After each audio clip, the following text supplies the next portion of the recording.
ചെറുപ്പത്തിൽ, എൻ്റെയൊക്കെ ചെറുപ്പത്തിൽ, നിങ്ങളുടെയൊക്കെ ഇവിടെ അപ്പച്ചന്മാരും അമ്മച്ചിമാരൊക്കെ ഇരിക്കുന്നതുകൊണ്ട് നിങ്ങളുടെയൊക്കെ ആ ഒരു യങ് സ്റ്റേജിലൊക്കെ ആയിരിക്കും നമ്മളൊരു പ്രത്യേകമായൊരു പരസ്യം, കുട്ടിക്കൂറയുടെ പരസ്യമൊക്കെ നമ്മളെല്ലാവരും കേട്ടിട്ടുണ്ടല്ലേ. ആദ്യമായിട്ടൊക്കെ പരസ്യം കണ്ടവരൊക്കെ ഈ കുട്ടിക്കൂറ പൗഡറിൻ്റെയൊക്കെ പരസ്യം ഒരുപാട് കേട്ടിട്ടുണ്ടാവും.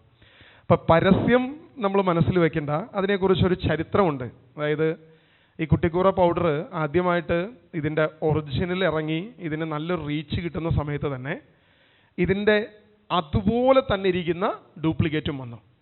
അതായത് കണ്ടാൽ കാഴ്ചയിൽ കാണാവുന്ന രീതിയിൽ രണ്ടും ഒരുപോലെ തോന്നുന്ന രീതിയിൽ ഡ്യൂപ്ലിക്കേറ്റും വന്നു.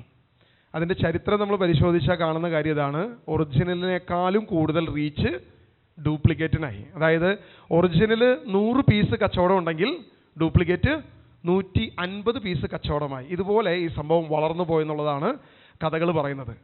പലപ്പോഴും സംഭവിക്കുന്നൊരു കാര്യം, അതായത് വർഷങ്ങൾക്ക് ശേഷമാണ് ഇത് പിടിക്കപ്പെടുന്നത് ഇതിന് ഡ്യൂപ്ലിക്കേറ്റ് ആണെന്ന്. അതായത് ഉപയോഗിക്കുന്നവർക്ക് പോലും അറിയില്ല ഇത് ഡ്യൂപ്ലിക്കേറ്റ് ആണെന്ന്. എല്ലാവരും വിചാരിച്ചു ഒറിജിനലാണെന്ന് വിചാരിച്ചു. മറ്റവൻ കമ്പനി ഇട്ട് പരസ്യമിട്ട് കഷ്ടപ്പെട്ട് വലിയ കണ്ടുപിടുത്തങ്ങളൊക്കെ നടത്തി സംഭവം ചെയ്യുമ്പോൾ ഇപ്പുറത്തൊരുത്തൻ വളരെ സിമ്പിളായിട്ടിരുന്ന് ഒരു ഡ്യൂപ്ലിക്കേറ്റ് സാധനം അടിച്ചിറക്കി അതിൽ നിന്നും പൈസ ഉണ്ടാക്കുന്നു. നമ്മളെ സംബന്ധിച്ച്, പ്രത്യേകിച്ച് കേരളീയെ സംബന്ധിച്ച് ഇത് വലിയ പുതുമയുള്ള കാര്യമൊന്നുമല്ല. ഡ്യൂപ്ലിക്കേറ്റ് വാങ്ങി കബളിപ്പിക്കപ്പെട്ടവരാണ് നമ്മളെല്ലാവരും. ഒരു പ്രാവശ്യം ഏതെങ്കിലും ഒരു പ്രൊഡക്റ്റിൻ്റെ ഡ്യൂപ്ലിക്കേറ്റ് നമ്മുടെ കയ്യിൽ വന്നിട്ടുണ്ടാവും, ഇല്ലേ? ഉണ്ടോ? ഇല്ലേ? ഉണ്ട്. ഒരൊറ്റ പ്രൊഡക്റ്റെങ്കിലും നമ്മുടെ കയ്യിൽ വന്നിട്ടുണ്ടാവും. എനിവേ, ഈ ഒരു സംഭവം നമ്മുടെ മനസ്സിൽ ഇങ്ങനെ വെക്കുക. ഈ ഒരു കാര്യം നമ്മുടെ കയ്യിൽ അങ്ങനെ ഇരിക്കട്ടെ, നമ്മുടെ മനസ്സിലിരിക്കട്ടെ. നമ്മളൊരു വചനം വായിക്കുക. മത്തായി സുവിശേഷം അതിൻ്റെ 16-ാം അധ്യായം അതിൻ്റെ 18-ാം വാക്യം നമ്മളൊന്ന് വായിച്ച് ദൈവവചന ചിന്തയിലേക്ക് പോവുക. മത്തായി സുവിശേഷം 16:18. ഞാൻ നിന്നോട് പറയുന്നു, നീ പത്രോസാണ്, ഈ പാറമേൽ എൻ്റെ സഭ ഞാൻ സ്ഥാപിക്കും, നരക കവാടങ്ങൾ അതിനെതിരെ പ്രബലപ്പെടുകയില്ല. ആരും പേടിക്കണ്ട. നമ്മളെപ്പോഴും വായിക്കുമ്പോൾ ഈ നരകവും നഗരവും തമ്മിൽ നമുക്ക് മാറിപ്പോവും, അല്ലേ? ഞാൻ പറയുമ്പോഴും മാറിപ്പോവും. എന്തായാലും നിങ്ങൾ അങ്ങനെ മാറിപ്പോവാണെങ്കിൽ എന്നോട് ക്ഷമിക്കുക. വചനം പറയുന്നു, ഈ പാറമേൽ ഞാനൊരു സഭ സ്ഥാപിക്കും, നരക കവാടങ്ങൾ അതിനെതിരെ പ്രബലപ്പെടത്തില്ല.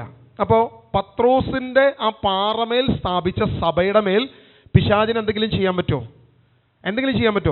തൊടാൻ പറ്റില്ല. യാതൊരു വിധത്തിലും അതിനെ സ്പർശിക്കാൻ പോലും പറ്റത്തില്ല. താഴോട്ട് വായിച്ചോ.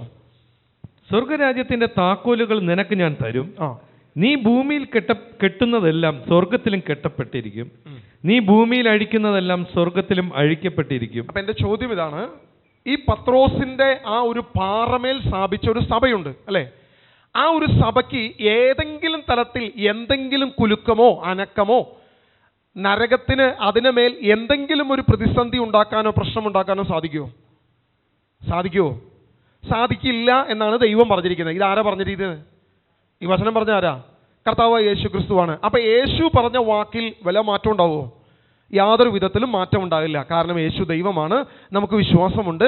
യേശു പറഞ്ഞാൽ അത് ഒരു രീതിയിലും മാറത്തില്ല. പിന്നെ ഈ സഭയ്ക്ക് എന്തു സംഭവിച്ചു? നമ്മളൊക്കെ പല വിവിധ സഭകളിലായിരിക്കുന്നവരാ. കുറച്ച് കാത്തലിക്സ് ഉണ്ട്, കുറച്ചല്ല, കുറേയേറെ കാത്തലിക്സ് ഉണ്ട്, കുറേ ഓർത്തഡോക്സ് ഉണ്ട്, യാക്കോബൈറ്റ്സ് ഉണ്ട്. അങ്ങനെ എല്ലാ സഭകളിലുള്ള ആളുകളാണ് നമ്മൾ ഇരിക്കുന്നത്. അപ്പോൾ ഇനി ഏതാണ് ഇതിനകത്ത് ഒറിജിനൽ? ഒരെണ്ണം ഒറിജിനലും ഒരെണ്ണം ഡ്യൂപ്ലിക്കേറ്റ് ആയിരിക്കുമല്ലോ. ഇതിനകത്ത് ഏതാണ് ഒറിജിനൽ? ഇനി ഏതാണ് കർത്താവ് പത്രോസിന്റെ പാറമേൽ സ്ഥാപിച്ച സഭ? ഇങ്ങനെ പല കൺഫ്യൂഷനുണ്ട്. ഇനി ഏതെങ്കിലും ഒരു സഭ എവിടെയെങ്കിലും പ്രതിസന്ധിയിൽ അകപ്പെട്ടിട്ടുണ്ടെങ്കിൽ, തകർച്ചയോ പ്രതികൂലമോ വന്നിട്ടുണ്ടെങ്കിൽ, അപ്പം നമുക്കൊരു സംശയം വീണ്ടും വരികയാണ്. അങ്ങനെയെങ്കിൽ കർത്താവിൻ്റെ പ്രവചനം നടന്നോ? പ്രവചനം പൂർത്തീകരിച്ചോ? അതെയോ യേശുവിൻ്റെ വാക്ക് പരാജയപ്പെട്ടോ? ദൈവം പറഞ്ഞ വാക്കിൽ എന്തെങ്കിലും ഒരു പ്രതിസന്ധി വന്നോ എന്നുകൂടെ നമ്മൾ ഈ വിഷയത്തിൽ ചിന്തിക്കണം. നമ്മൾ വെളിപ്പാട് പുസ്തകത്തിൽ 7 സഭകളെ കുറിച്ച് പറയുന്നുണ്ട്, അല്ലേ? പ്രധാനപ്പെട്ട 7 സഭകളെ കുറിച്ച് പറയുന്നുണ്ട്. ഇന്ന് നമ്മൾ നോക്കിക്കഴിഞ്ഞാൽ ഈ പറയുന്ന പ്രാദേശിക സഭകളിൽ വിരലിൽ എണ്ണാവുന്ന അല്ലെങ്കിൽ വളരെ ചുരുക്കമായ വിശ്വാസികളേ ഉള്ളൂ. വലിയ പ്രതിസന്ധികൾ വന്നു, വലിയ പ്രതികൂലങ്ങൾ വന്നു. അപ്പോൾ നമുക്കൊരു സംശയം, ഈ പറയുന്ന സഭകളിലെല്ലാം ഈ പ്രശ്നം വന്നെങ്കിൽ അപ്പോൾ കർത്താവ് പറഞ്ഞ ഈ വാക്ക് പരാജയപ്പെട്ടോ? അത് ഇന്നും തുടരുന്നുണ്ടോ? ഇങ്ങനെ മനുഷ്യൻ നോക്കിക്കഴിഞ്ഞാൽ ഇന്ന് ഒറിജിനൽ ഏത്, ഡ്യൂപ്ലിക്കേറ്റ് ഏത്, കർത്താവ് പറഞ്ഞ വാക്ക് സംഭവിച്ചോ, അതെയോ ദൈവത്തിൻ്റെ വാക്ക് പരാജയപ്പെട്ടോ? ഇങ്ങനെ പല കൺഫ്യൂഷൻ നമുക്ക് വരാം. ഇത് നമ്മൾ തിരിച്ചറിയണമെങ്കിൽ, അല്ലെങ്കിൽ ഇതിനെക്കുറിച്ച് ഏതാണ് യഥാർത്ഥ സഭ, ഏതാണ് ദൈവത്തിൻ്റെ സഭ, ദൈവം സ്ഥാപിച്ചത് എന്താണ് എന്ന് തിരിച്ചറിയണമെങ്കിൽ നമ്മൾ ആകെ 4, 3, 7 വചനം വായിച്ച് നോക്കിയാൽ മനസ്സിലാകത്തില്ല ഈ വിശുദ്ധ വേദപുസ്തകം, ഈ ബൈബിൾ ഉൽപ്പത്തി മുതൽ വെളിപ്പാട് വരെ വന്നിട്ട് അതിൻ്റെ ചരിത്രങ്ങളും ദൈവം ചെയ്ത അനേക പ്രവർത്തികളും നമ്മൾ പരിശോധിച്ചാലേ നമുക്ക് മനസ്സിലാവത്തുള്ളൂ. എന്തായാലും ഇത് മുഴുവൻ വായിച്ച് ഇന്നിപ്പോൾ മനസ്സിലാക്കാനുള്ള നേരമില്ല. വളരെ ചുരുക്കമായി കുറച്ച് വചനങ്ങൾ ഞാൻ വായിപ്പിക്കും. പക്ഷേ എങ്കിൽ പോലും വളരെ ചുരുക്കമായ ആ വചനങ്ങൾ നമ്മളൊന്ന് വായിച്ചു വരിക. നമുക്ക് അറിയാം, ഉൽപ്പത്തി പുസ്തകം ദൈവം ആദ്യം സൃഷ്ടിച്ച മനുഷ്യൻ്റെ പേരെന്താണ്? ആദം. ആദ്യം സൃഷ്ടിച്ച സ്ത്രീയുടെ പേരെന്താണ്? എന്നാൽ ഹവ്വയല്ല, ലില്ലിത്താണെന്നൊക്കെ പറഞ്ഞിട്ടുള്ള പുതിയ പഠനങ്ങളൊക്കെ വന്നിട്ടുണ്ട്. നാളെ അതിൻ്റെ വീഡിയോ നമ്മൾ യൂട്യൂബിൽ ഇടുന്നുണ്ട്, എന്തെങ്കിലും ആവട്ടെ. അപ്പോൾ ആദ്യം സൃഷ്ടിച്ചത് ആദത്തെയാണ്. ആദത്തെയും ഹവ്വയെയും ദൈവം സൃഷ്ടിച്ചു. ആദത്തെയും ഹവ്വയെയും വഴിതെറ്റിച്ചത് ആരാണ്? സാത്താൻ ഉപയോഗിച്ച തന്ത്രം എന്താണ്? നുണയാണ് സാത്താൻ ഉപയോഗിച്ച തന്ത്രം. വായിക്കാം ഉൽപ്പത്തി പുസ്തകം 3-ാം അധ്യായം 4-ാം വാക്യം. ഉൽപ്പത്തി തന്നെ കുറച്ച് വായിക്കാനുണ്ട്, അതുകൊണ്ട് ഉൽപ്പത്തി പെട്ടെന്ന് വായിക്കും. 3-4. സർപ്പം സ്ത്രീയോട് പറഞ്ഞു, നിങ്ങൾ മരിക്കുകയില്ല. ചെറിയൊരു വാക്കാണ്, നിങ്ങൾ മരിക്കുകയില്ല. ഇത് നുണയാണോ സത്യമാണോ? നുണയാണോ സത്യമാണോ? നമ്മൾ പലപ്പോഴും നമ്മുടെ സമൂഹത്തിൽ ഒരു നുണ തന്നെ 10 പ്രാവശ്യം ഉരുവെട്ട് കഴിഞ്ഞാൽ എന്ത് സംഭവിക്കും? ഒരേ നുണ തന്നെ ഒരു 10 പ്രാവശ്യം നമ്മൾ കേൾക്കുക. ഇപ്പം നമ്മളിപ്പോൾ പറയുകയാണ്, ഇന്ന് നമ്മൾ പ്രയർ കഴിയുമ്പോൾ ബിരിയാണിയാണ് ഇവിടെ അറേഞ്ച് ചെയ്തിരിക്കുന്നത് എന്ന് ഞാൻ വന്ന് പറഞ്ഞു, റിജോ ബ്രദർ പറഞ്ഞു, ജൂലി സിസ്റ്റർ പറഞ്ഞു, അങ്കിളും ആൻറ്റിയും പറഞ്ഞു, അങ്കിളുടെ ബർത്ത്ഡേ ആണെന്നൊക്കെ പറഞ്ഞു. ഇങ്ങനെ പല പ്രാവശ്യം പറഞ്ഞു കഴിഞ്ഞാൽ ഇവിടെ ഇരിക്കുന്നവരെല്ലാവരും അത് വിശ്വസിക്കും. നമുക്കറിയാം അവിടെ ചെല്ലുമ്പോൾ ഒരു ചൂടുവെള്ളമോ അല്ലെങ്കിൽ ഒരു കാപ്പിയും ഒരു ബ്രെഡോ കിട്ടാൻ പോകുന്നത്. ഇതെല്ലാം അല്ലാതെ നമുക്ക് കിട്ടാനില്ല. പക്ഷെ എങ്കിലും നമ്മുടെ ഹൃദയത്തിൽ ബിരിയാണിയോടൊരു താല്പര്യമാകും. ചിക്കനെക്കുറിച്ച് സ്വപ്നം കാണാൻ തുടങ്ങും. ആ ചിക്കൻ എങ്ങനെയാണോ വറുത്തിട്ടാണോ കറി വെച്ചിരിക്കുന്നത്, ഇങ്ങനെ പല പല ചിന്തകൾ വന്നേക്കാം. കാരണം ഒരേ നുണ തന്നെ പല പ്രാവശ്യം പറഞ്ഞാൽ സ്വാഭാവികമായും നമ്മുടെ ഹൃദയത്തിൽ ഈ ചിന്തയുണ്ടാകും. സാത്താൻ ഹവ്വയോട് പറഞ്ഞ നുണ എന്താണ്? നിങ്ങൾ കഴിച്ചാൽ നിങ്ങൾ മരിക്കുകയില്ല. അവൾ അത് വിശ്വസിച്ചു. എന്ത് സംഭവിച്ചു? ദൈവത്തിൻ്റെ തേജസ്സിൽ നിന്നും ദൈവത്തിൻ്റെ തോട്ടത്തിൽ നിന്നും അവളും അവനും പുറത്താക്കപ്പെട്ടു. രണ്ടുപേരും പുറന്തള്ളപ്പെട്ടു. ആദ്യത്തെ നുണ ദൈവത്തിൻ്റെ സഭയിൽ നിന്നും ദൈവത്തിൻ്റെ ആ വലിയ സദസ്സിൽ നിന്നും പുറത്താക്കപ്പെട്ട ആദ്യത്തെ പ്രധാനപ്പെട്ട നുണയായിരുന്നു. സാത്താൻ്റെ തന്ത്രമായ നുണ പറഞ്ഞിട്ടാണ് അവനെ പുറത്താക്കിയത്. അതിനുശേഷം നമുക്കറിയാം കായൻ, ആബേൽ രണ്ടുപേരും അവരും നന്നായി വരുമെന്ന് വിചാരിച്ചു. പക്ഷെ എന്ത് സംഭവിച്ചു? കായൻ ആബേലിനെ കൊന്നു. അവൻ്റെ രണ്ടാമത്തെ തന്ത്രമാണ് കൊലപാതകം. ഉൽപ്പത്തി പുസ്തകം 4-ാം അധ്യായം, അതായത് വയലിൽ വെച്ച് കായൻ ആബേലിനെ കൊന്നു. 8-ാം വാക്യത്തിൽ പറയുന്നുണ്ട്, കായൻ വയലിൽ വെച്ച് ആബേലിനോട് കയർത്ത് അവനെ കൊന്നു. അപ്പൊ സാത്താൻ ചെയ്ത രണ്ടാമത്തെ തിന്മയാണ് ഒരുവനെ കൊല്ലുക. ആദ്യം നുണ പറഞ്ഞു, രണ്ടാമത് എന്ത് ചെയ്തു? കൊന്നു. യേശു പറഞ്ഞൊരു വാക്യമുണ്ട്, കൊല്ലാനും മോഷ്ടിക്കാനും നശിപ്പിക്കാനുമാണ് സാത്താൻ വന്നിരിക്കുന്നത്. ഇനിയും വീണ്ടും സാത്താൻ നുണയനാണെന്നും യേശു പറഞ്ഞിട്ടുണ്ട്, അല്ലേ? നുണയനും നുണയൻ്റെ പിതാവുമാണ്. എന്താ പിതാവ് എന്ന് പറയുന്നത്? അതായത് നുണ ഉത്ഭവിക്കുന്നതേ അവനിൽ നിന്നാണ്. അവനാണ് അതിൻ്റെ പിതാവ്, അവനാണ് അതിൻ്റെ അപ്പൻ. അപ്പോൾ ആദ്യത്തെ നുണ ഹവ്വയോട് പറഞ്ഞു.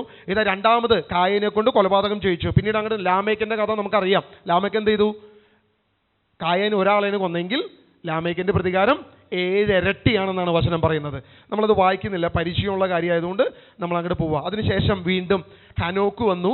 ഹനോക്കിലൂടെ ദൈവത്തെ ആരാധിക്കാൻ തുടങ്ങി. നല്ല പ്രവൃത്തികൾ അവിടെ സംഭവിക്കാൻ തുടങ്ങി. അവിടെയാണ് ഉൽപ്പത്തി പുസ്തകം 6-ാം അധ്യായത്തിലേക്ക് വരുമ്പോൾ അതിൻ്റെ ഹെഡിങ് എന്താണ്? ഉൽപ്പത്തി പുസ്തകം 6-ന്റെ ഹെഡിങ് തിന്മ വർദ്ധിക്കുന്നു. മനുഷ്യൻ ഭൂമിയിൽ പെരുകാൻ തുടങ്ങി. അവർക്ക് പുത്രന്മാർ ജനിക്കുകയും ചെയ്തപ്പോൾ മനുഷ്യപുത്രന്മാർ അഴകുള്ളവരാണെന്ന്, പുത്രിമാർ അഴകുള്ളവരാണെന്ന് കണ്ട് ദൈവപുത്രന്മാർ തങ്ങൾക്ക് ഇഷ്ടപ്പെട്ടവരെല്ലാം ഭാര്യയായി സ്വീകരിച്ചു. അതായത് അടുത്ത 3-ാമത്തെ പ്രവൃത്തി പ്രലോഭനം, അല്ലെങ്കിൽ മറ്റൊരു പാപം, വശീകരിക്കുക, തിന്മ ചെയ്യുക. അതിലൂടെ സാത്താന്റെ സന്താനത്തെ ഈ ഭൂമിയിൽ നിറയ്ക്കുക. 3-ാമത്തെ പ്രവൃത്തി ആരെ തകർക്കുകയാണ് ഇതിന്റെ ഉദ്ദേശം? സഭയെ തകർക്കുക. ദൈവം സ്ഥാപിച്ച സഭയുടെ ആദ്യത്തെ 2 വക്താക്കളാണ് ആദവും ഹവ്വയും. നമ്മൾ സഭ സ്ഥാപിക്കപ്പെടുന്ന ഇവിടെ പത്രോസിന്റെ മേലൊക്കെ ആണെങ്കിലും ഒരു സഭയുടെ നിഴലാണ് പഴയ നിയമത്തിൽ കാണുന്ന ഈ കാര്യങ്ങളെല്ലാം. ആദത്തെ, ഹവ്വയെ, വീണ്ടും കായൻ, ആബേൽ, വീണ്ടും അങ്ങോട്ട് താഴോട്ട് വന്നു കഴിഞ്ഞാൽ ലാമേക്ക്, അതിൻ്റെ തലമുറ. അവിടെയാണ് പ്രാർത്ഥനക്കാരനായ ഹനോക്ക് വരുന്നു. എന്നാൽ ഹനോക്കിനെ തകർക്കാൻ വീണ്ടും തിന്മ ഭൂമിയിൽ പെരുകി. അപ്പോൾ കർത്താവ് എന്ത് ചെയ്തു? ഭൂമിയെ ക്ലീൻ ചെയ്തു, നശിപ്പിച്ചു, അല്ലേ? അത് നമ്മൾ വായിക്കുന്നുണ്ടല്ലോ, അല്ലേ? ഭൂമിയെ നശിപ്പിച്ചു. നേരെ നോഹയുടെ പെട്ടകം വരുന്നു, അവിടെ പ്രളയം വരുന്നു. ഈ പ്രളയത്തിൻ്റെ അനന്തരം, ഈ പ്രളയം വരുന്നതിന് മുൻപുള്ള കാര്യം നമുക്കറിയാം. അത്രത്തോളം ഭൂമി പാപം കൊണ്ട് നിറഞ്ഞു, മനുഷ്യകുലം തിന്മ കൊണ്ട് നിറഞ്ഞു. അതാണ് ബൈബിൾ പറയുന്നത്, തിന്മ വർദ്ധിക്കുന്നു. ഇങ്ങനെ തിന്മ ചെയ്ത് മനുഷ്യൻ നശിച്ചു കഴിഞ്ഞപ്പോൾ, ഈ മനുഷ്യകുലം, ദൈവത്തിൻ്റെ ഈ ഒരു ജനത നശിച്ചു കഴിഞ്ഞപ്പോഴാണ് നോഹയെ മാത്രം വേർതിരിച്ച് ഒരു പുതിയ രീതിയിലേക്ക് കാര്യങ്ങൾ കൊണ്ടുവരാൻ പോകുന്നു. അതാണ് നമ്മൾ ഉൽപ്പത്തി പുസ്തകം 8-ാം അധ്യായം 15 മുതൽ വാക്യങ്ങളൊന്ന് വായിക്കാമോ? ദൈവം നോഹയോട് പറഞ്ഞു, ഭാര്യ, പുത്രന്മാർ, അവരുടെ ഭാര്യമാർ എന്നിവരോടുകൂടി പെട്ടകത്തിൽ നിന്ന് പുറത്തിറങ്ങുക. പെട്ടകത്തിലുള്ള പക്ഷികളെയും മൃഗങ്ങളെയും ഇഴജന്തുക്കളെയും എല്ലാം പുറത്തു കൊണ്ടുവരിക. സമൃദ്ധമായി പെരുകി അവ ഭൂമിയിൽ നിറയട്ടെ. ദൈവത്തിന്റെ ആഗ്രഹം ജനം മുഴുവൻ സമൃദ്ധമായി പെരുകണം.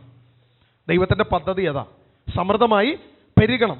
അപ്പൊ നോഹയോട് പറഞ്ഞു, സമൃദ്ധമായി ഈ ജനത പെരുകാൻ വേണ്ടി നീ പുറത്തു വരിക. അങ്ങനെ ലോകത്തെ, ഭൂമിയെ നീ കീഴടക്കുക. എന്താ സംഭവിച്ചേ?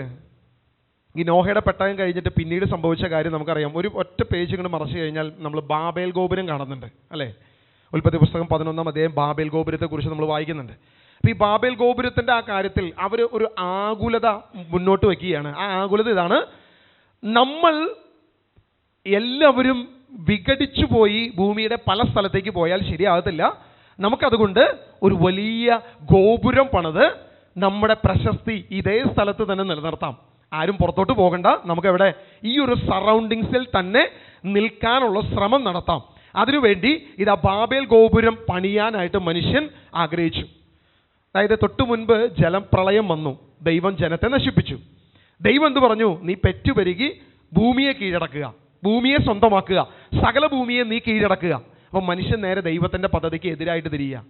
ഞങ്ങളങ്ങനെ ഭൂമിയെ കീഴടക്കാനൊന്നും പോകുന്നില്ല, ഞങ്ങൾ എന്ത് ചെയ്യാൻ പോണ്? ഇവിടെ എങ്ങാനും സ്വസ്ഥമായിട്ട് കഴിഞ്ഞോളാം. പണ്ടൊക്കെ നമ്മുടെ വീട്ടിൽ എത്ര മക്കളുണ്ടായിരുന്നു? 1, 2, 3, 4, 5, 10, 12 അല്ലേ? 12 ഉണ്ടായിരുന്നു. എൻ്റെന്ന് പറയാൻ പറ്റില്ല, എൻ്റെയൊക്കെ അപ്പുറപ്പുറമുള്ള തലമുറകൾ. ഇപ്പം എത്ര ഉണ്ട്? 1, 2 അല്ലേ? 12 എന്നും എഴുതി കഴിഞ്ഞാൽ നമുക്ക് എഴുതുന്ന 1, 2 അങ്ങനെയും വായിക്കാം, 12 എന്നും വായിക്കാം. ഇപ്പം അതാണ് ഇപ്പോഴത്തെ അവസ്ഥ. 1, 2 എന്ന് വായിച്ചാൽ മതി. ഇപ്പോഴത്തെ കാര്യം നമ്മൾ അങ്ങനെയാണ്. അത് തന്നെ ഉണ്ടായ ഭാഗ്യം. ഇപ്പോഴത്തെ ഫുഡിൻ്റെ രീതിയൊക്കെ വെച്ച് നോക്കിക്കഴിഞ്ഞാൽ അതിനെ തന്നെ പ്രാർത്ഥിച്ചൊരുങ്ങിയൊക്കെ കിട്ടിയ ഭാഗ്യം. എന്തെങ്കിലും ആവട്ടെ, ഇപ്പം ഇതേ അവസ്ഥയായി മാറി. അപ്പം ദൈവം ആഗ്രഹിച്ചത് ഭൂമിയെ മക്കളെ കൊണ്ട് നിറച്ച് പെരുകുക. അതല്ലേ നമ്മൾ ഉൽപ്പത്തി വായിച്ചത്? നീ സമൃദ്ധമായി നിറയാൻ ദൈവം ആഗ്രഹിച്ചു. പക്ഷെ മനുഷ്യൻ ആ പദ്ധതിക്ക് എതിരെ തിരിയുക. അപ്പോൾ കർത്താവ് പറഞ്ഞു, നിന്റെ പരിപാടി മടക്കി 5 മടക്കി നീ പോക്കറ്റിൽ വെച്ചാൽ മതി. ബാബേൽ ഗോപുരം അങ്ങോട്ട് തകർത്തു, ഭാഷകളെ അങ്ങോട്ട് വിഭജിച്ചു കൊടുത്തു. അതോടുകൂടി ഒരെണ്ണം മലയാളം പറയും, ഒരെണ്ണം തമിഴ് പറയും, ഒരെണ്ണം കന്നഡ പറയും, ഒരെണ്ണം ഹിന്ദി പറയും. അങ്ങോട്ടും ഇങ്ങോട്ടും പരസ്പരം മനസ്സിലാകത്തില്ല. ഇപ്പം നമ്മൾ ഹിന്ദിക്കാരെ കുറിച്ച് നമുക്ക് നല്ല പരിചയമല്ലേ? ഇതറാവോ, ഇങ്ങോട്ട് വാടാ, ഇങ്ങോട്ട് നീ ഇത് ചെയ്യടാ എന്നൊക്കെ പറഞ്ഞിട്ട് നമ്മളെ ഹിന്ദിക്കാരിപ്പോൾ നമ്മളെക്കാൾ നന്നായിട്ട് മലയാളം അറിയാവുന്നവരാ. നമുക്കാണ് ഇപ്പോൾ ഹിന്ദി അറിയില്ലെങ്കിലും കാര്യം എന്തായാലും നടക്കും. കാരണം ബംഗാൾ മുഴുവൻ ഒന്നിപ്പോൾ കേരളത്തിലായ അവസ്ഥയാണിപ്പോൾ. അപ്പോൾ എന്ന് പറയുന്ന പോലെ പല ഭാഷകളാക്കി ദൈവം ഇതിനെ വിഭജിച്ച് കളഞ്ഞു. അപ്പോൾ ഇത് എന്ത് സംഭവിക്കും? സ്വാഭാവികമായും വിവിധ ദേശങ്ങളിലേക്ക് ഇവർ ചേക്കേറി പാർക്കും. ഇവർ ഭൂമിയെ കീഴടക്കും. ദൈവത്തിൻ്റെ പദ്ധതി അവിടെ പൂർണ്ണമായി നടക്കും. യാതൊരു വിധത്തിലും ആ പദ്ധതിക്ക് മാറ്റം വരത്തില്ല. പക്ഷേ അവിടെയും വലിയ പ്രതിസന്ധികൾ നമ്മൾ കാണുന്നുണ്ട്. അവിടെ കാനാന്യര്, ഹിത്യര്, അമലേക്യര്, ഏദോമ്യര്, അമോന്യര്, മോവാബിര്, ഫിലിസ്തര്, ഇങ്ങനെ പല ആളുകൾ വളരാൻ തുടങ്ങി, പല രീതികൾ വളരാൻ തുടങ്ങി. അവിടെയും വിഗ്രഹാരാധന, പാപം, തിന്മയൊക്കെ നിറഞ്ഞ് സോദോം ഗൊമോറ നമ്മൾ അവിടെ കാണുന്നത്. അബ്രഹാത്തെ വിളിക്കുമ്പോൾ അതിനുശേഷം പിന്നീട് നമ്മൾ കാണുന്ന പ്രധാനപ്പെട്ട പ്രവൃത്തിയാണ് സോദോം ഗൊമോറ. അതായത് ഭൂമി വീണ്ടും തിന്മ കൊണ്ട് നിറയുന്നു, പാപം കൊണ്ട് പെരുകുന്നു. ഇങ്ങനെ പാപം കൊണ്ട് പെരുകി തിന്മ കൊണ്ട് നിറഞ്ഞു കഴിഞ്ഞപ്പോൾ ദൈവം അബ്രഹാം എന്നൊരു വ്യക്തിയെ വിളിച്ചു. അത് നമ്മൾ വായിക്കുന്നുണ്ടല്ലോ അല്ലേ? ഈ വിഷയമൊന്നും വായിച്ച് ഞാൻ മുന്നോട്ട് പോകണ്ടല്ലോ, നമുക്ക് അറിയാവുന്ന വിഷയമല്ലേ? ഓക്കെ, അപ്പോൾ അബ്രഹാം എന്നൊരു വ്യക്തിയെ ദൈവം വിളിച്ചു. അബ്രഹാത്തിൻ്റെ മകനാണ് ഇസ്ഹാക്ക്, ഇസ്ഹാക്കിൻ്റെ മകനാണ് യാക്കോബ്. 12 മക്കൾ, 12 ഗോത്രങ്ങൾ. ഇവരെല്ലാം ഇങ്ങനെ 12 ഗോത്രങ്ങളായി ദൈവം തെരഞ്ഞെടുത്ത് ദൈവത്തിൻ്റെ സഭയായി, ദൈവത്തിൻ്റെ വലിയൊരു സമൂഹമായി ദൈവം പ്രത്യേകമായി ഒരു സമൂഹത്തെ വളർത്തിയെടുക്കുക. അബ്രഹാത്തെ വിളിച്ചപ്പോൾ തന്നെ അബ്രഹാത്തോട് പറഞ്ഞു, നീ എന്ത് ചെയ്യും? നീ ഈജിപ്തിൽ പോകും, അവിടെ നിന്ന് പെറ്റുപെരുകി നീ തിരിച്ചു വരും. ഇങ്ങനെയാണ് ആദ്യത്തെ പ്രവചനം കിടക്കുന്നത്. നമുക്ക് ആ വചനം ഒന്ന് വായിക്കാം. പുറപ്പാട് പുസ്തകം 1:9 ഒന്ന് വായിക്കാമോ ബ്രദറെ? അവൻ തൻ്റെ ജനത്തോട് പറഞ്ഞു, നോക്കുവിൻ, ഇസ്രായേൽ ജനത്തിന്റെ എണ്ണവും ശക്തിയും നമ്മുടേതിനേക്കാൾ അധികമായി വരുന്നു. എത്ര പേരാണ് ഈ ഉൽപ്പത്തി പുസ്തകത്തിൽ അങ്ങോട്ട് പോയത് എന്നുള്ളതിനെ കുറിച്ച് വല്ല ഐഡിയ ഉണ്ടോ? അതായത് ഈജിപ്തിലേക്ക് പോയി കഴിഞ്ഞപ്പോൾ എത്ര പേരുണ്ടെന്നുള്ളത്. അതായത് ജോസഫ് അവിടെ ചെല്ലുന്നു, ജോസഫ് തിരിച്ച് ഈ സഹോദരങ്ങൾ അവിടെ ചെല്ലുന്നു, നമ്മൾ അരി വാങ്ങുന്നു, കാര്യങ്ങളൊക്കെ നമുക്കറിയാലോ, കഥകളൊക്കെ. തിരിച്ച് 75 പേരാണ് മൊത്തം ഉള്ളത്. അതായത് ഇവിടുന്ന് പോയ 70 പേരും ഈ യാക്കോബും ജോസഫും ജോസഫിൻ്റെ ഭാര്യയും മക്കളും അങ്ങനെ എല്ലാവരും കൂടി യാക്കോബും കൂടി 75 പേരാണ്. അപ്പോൾ ആ കാൽക്കുലേഷൻ നമ്മുടെ മൈൻഡിൽ ഉണ്ടാകുക. ഈ 75 പേരാണ് അങ്ങോട്ട് പോയത്. തിരിച്ചു വന്ന എത്ര പേരാ? 6 ലക്ഷം പുരുഷന്മാർ മാത്രം ഉണ്ടായിരുന്നു പറഞ്ഞത്. അപ്പോൾ 6 ലക്ഷം പുരുഷന്മാർ ഒരു സഭയിലുണ്ടെന്ന് വയ്ക്കുക. ബാക്കി മൊത്തം എത്ര പേരുണ്ടാവും? അപ്പോൾ 6 ലക്ഷം പുരുഷന്മാർ മാത്രം ആ സഭയിലുണ്ടെങ്കിൽ, പുരുഷന്മാരെന്ന് ഉദ്ദേശിക്കുന്ന പ്രായപൂർത്തിയായവർ, യഹൂദ പശ്ചാത്തലം, അന്നത്തെ പശ്ചാത്തലം നോക്കിയാൽ 30 വയസ്സ് എബവ് ആണ്. വേണ്ട, നമുക്കൊരു 20 വയസ്സ് എബവ് ഇട്ട് കൂട്ടാം. എങ്കിലും അന്നത്തെ രീതി അനുസരിച്ച് കുടുംബാസൂത്രണമൊന്നും ഇല്ലല്ലോ, എന്തായാലും പിള്ളേരൊക്കെ ഉണ്ടാവുമല്ലോ അത്യാവശ്യം. അപ്പോൾ കണക്കിന് വെച്ച് നോക്കിക്കഴിഞ്ഞാൽ എങ്ങനെ പോയാലും 6 ലക്ഷം പുരുഷന്മാർക്ക് ഒരു 3 മക്കളെങ്കിലും ഉദ്ദേശിച്ച് നോക്കിയാൽ, അല്ലെങ്കിൽ 20-ന് താഴെയുള്ള 2 മക്കളെങ്കിലും വെച്ച് കൂട്ടിയാലും അവരുടെ ഭാര്യമാരും, ഇനി ഏകഭാര്യയല്ല പലതുണ്ട്, അങ്ങനെയൊക്കെ വെച്ച് കൂട്ടിയാലും ഒരു 20-25 ലക്ഷം രൂപ നമുക്ക് കണക്ക് കൂട്ടാം. വേണ്ട, നമ്മൾ 20 ലക്ഷം നമ്മൾ കണക്ക് കൂട്ട്. ഈ 75 പേര് അങ്ങോട്ട് പോയി കഴിഞ്ഞാൽ വെറും 400 വർഷം കൊണ്ട്, അതായത് 4 തലമുറ കവർ ചെയ്ത് തിരിച്ചു വരുമ്പോൾ എത്രയായിട്ട് മാറിയത്? ഈ 20 ലക്ഷം അല്ലെങ്കിൽ 25 ലക്ഷമായിട്ട് മാറി. നിങ്ങളൊരു കാൽക്കുലേറ്റർ എടുത്ത് വീട്ടിൽ ചെല്ലുമ്പോൾ ഞാനൊരു ഹോംവർക്ക് തരിക, നിങ്ങളൊന്ന് കണക്ക് കൂട്ടുക. 75 പേര് കൃത്യം വിഭജിച്ചോ. 35 ഫാമിലി വെച്ച് നിങ്ങൾ കൂട്ടിക്കോ. 35 ഫാമിലി, ഒരു ഫാമിലിയിൽ 12 മക്കൾ വെച്ച് കൂട്ടുക. അങ്ങനെ 4 തലമുറ കൂട്ടിയാലും മാക്സിമം വരാൻ സാധ്യതയുള്ള ഒരു 2-3 ലക്ഷം ആളാണ്. ഇതിൻ്റെ അപ്പുറത്തോട്ട് ഈ എണ്ണം പോകത്തില്ല. നിങ്ങൾ ഏത് ഈ ജനറ്റിക് കലണ്ടർ എടുത്തോ, ഏത് രീതിയിലുള്ള സംഭവം എടുത്ത് നിങ്ങൾ കൂട്ടിക്കോ, ഏറ്റവും മാക്സിമം വരാൻ പോകുന്നത് ഒരു 3-4 ലക്ഷമാണ്. പിന്നെ എങ്ങനെ ഈ സംഭവം 20 ലക്ഷത്തിലധികമായി മാറി എന്നുള്ളത് ഒരു വലിയ ചോദ്യചിഹ്ന. ഞാൻ ഉത്തരവൊന്നും തരാൻ പോകുന്നില്ല, അത് നിങ്ങളുടെ ഹൃദയത്തിൽ കിടന്നോട്ടെ. അതൊരു ചോദ്യമായിട്ട് തന്നെ അവിടെ കിടന്നോട്ടെ. നിങ്ങൾ വേണമെങ്കിൽ ഒരു കാൽക്കുലേറ്റർ എടുത്ത് നോക്കിക്കോ. പുറപ്പാട് പുസ്തകം 1-ാം അധ്യായം 9-ാം വാക്യം. അവൻ തന്റെ ജനത്തോട് പറഞ്ഞു, നോക്കുവിൻ, ഇസ്രായേൽ ജനത്തിന്റെ എണ്ണവും ശക്തിയും നമ്മുടേതിനേക്കാൾ അധികമായി വരുന്നു. അധികമായിട്ട് വരുന്നു. അപ്പോൾ അവർ ഭയപ്പെടുക, ഇസ്രായേൽ ജനത്തിന്റെ ശക്തി നമ്മളെക്കാൾ അധികമായിട്ട് വരുന്നു. ഇതാരാ പറഞ്ഞേ? ഈജിപ്തിന്റെ രാജാവാണ് പറയുന്നത്. നിങ്ങളൊന്ന് ആലോചിച്ച് നോക്കുക. 75 എണ്ണം പോയി ഈജിപ്ത് എന്ന രാജ്യത്ത് കുടിയേറി പാർത്തു. ജനം എങ്ങനെ പെരുകി എന്ന് പറയുന്നത്? സ്വന്തം രാജ്യത്തിന്റെ ജനസംഖ്യയേക്കാൾ കൂടുതൽ പെരുകി, അത്രത്തോളം വളർന്നു. അങ്ങനെ വളരണമെങ്കിൽ ഇവിടെ എന്തോ സംഭവിച്ചിട്ടുണ്ട്. വീണ്ടും അതിന്റെ 12-ാം വാക്യം വായിച്ചോ. എന്നാൽ പീഡിപ്പിക്കും തോറും അവർ വർദ്ധിക്കുകയും വ്യാപിക്കുകയും ചെയ്തുകൊണ്ടിരിക്കുന്നു. ഈജിപ്തുകാർ ഇസ്രായേൽ മക്കളെ ഭയപ്പെട്ടു തുടങ്ങി. അപ്പൊ എപ്പോഴാണ് ഇവർ വ്യാപിച്ചത്? എപ്പോഴാണ് ഇവർ വർദ്ധിച്ചത്? പീഡിപ്പിക്കും തോറും ഇവരുടെ ജനസംഖ്യ വളർന്നുകൊണ്ടിരുന്നു. പീഡിപ്പിക്കും തോറും ഇവരുടെ ജനം വലുതായിക്കൊണ്ടിരുന്നു. അതായത് കുറച്ചു കാലം പീഡിപ്പിച്ചപ്പോൾ അത് 1 ലക്ഷമായി മാറി, പിന്നെ കുറച്ചുകൂടി പീഡിപ്പിച്ചപ്പോൾ അത് 10 ലക്ഷമായി മാറി, വീണ്ടും കുറച്ച് പീഡിപ്പിച്ചപ്പോൾ അത് 20 ലക്ഷവും അതിലധികവുമായിട്ട് മാറ്റപ്പെട്ടു. അപ്പം ഇത്രയും അധികം ജനസംഖ്യ അവിടെ കടന്നു വന്നു. അപ്പം ഇതെന്താണ് ഇതിൻ്റെ കാരണം എന്ന് നോക്കിക്കഴിഞ്ഞാൽ യഥാർത്ഥത്തിൽ പീഡനം തന്നെയായിരുന്നു അവരുടെ ഏറ്റവും വലിയ പ്രതിസന്ധി. ഈ പീഡനത്തിലൂടെ ഇവർ വളർന്നു. ഇത് ഞാൻ പറഞ്ഞാണോ? വചനം പറയുന്നതല്ലേ.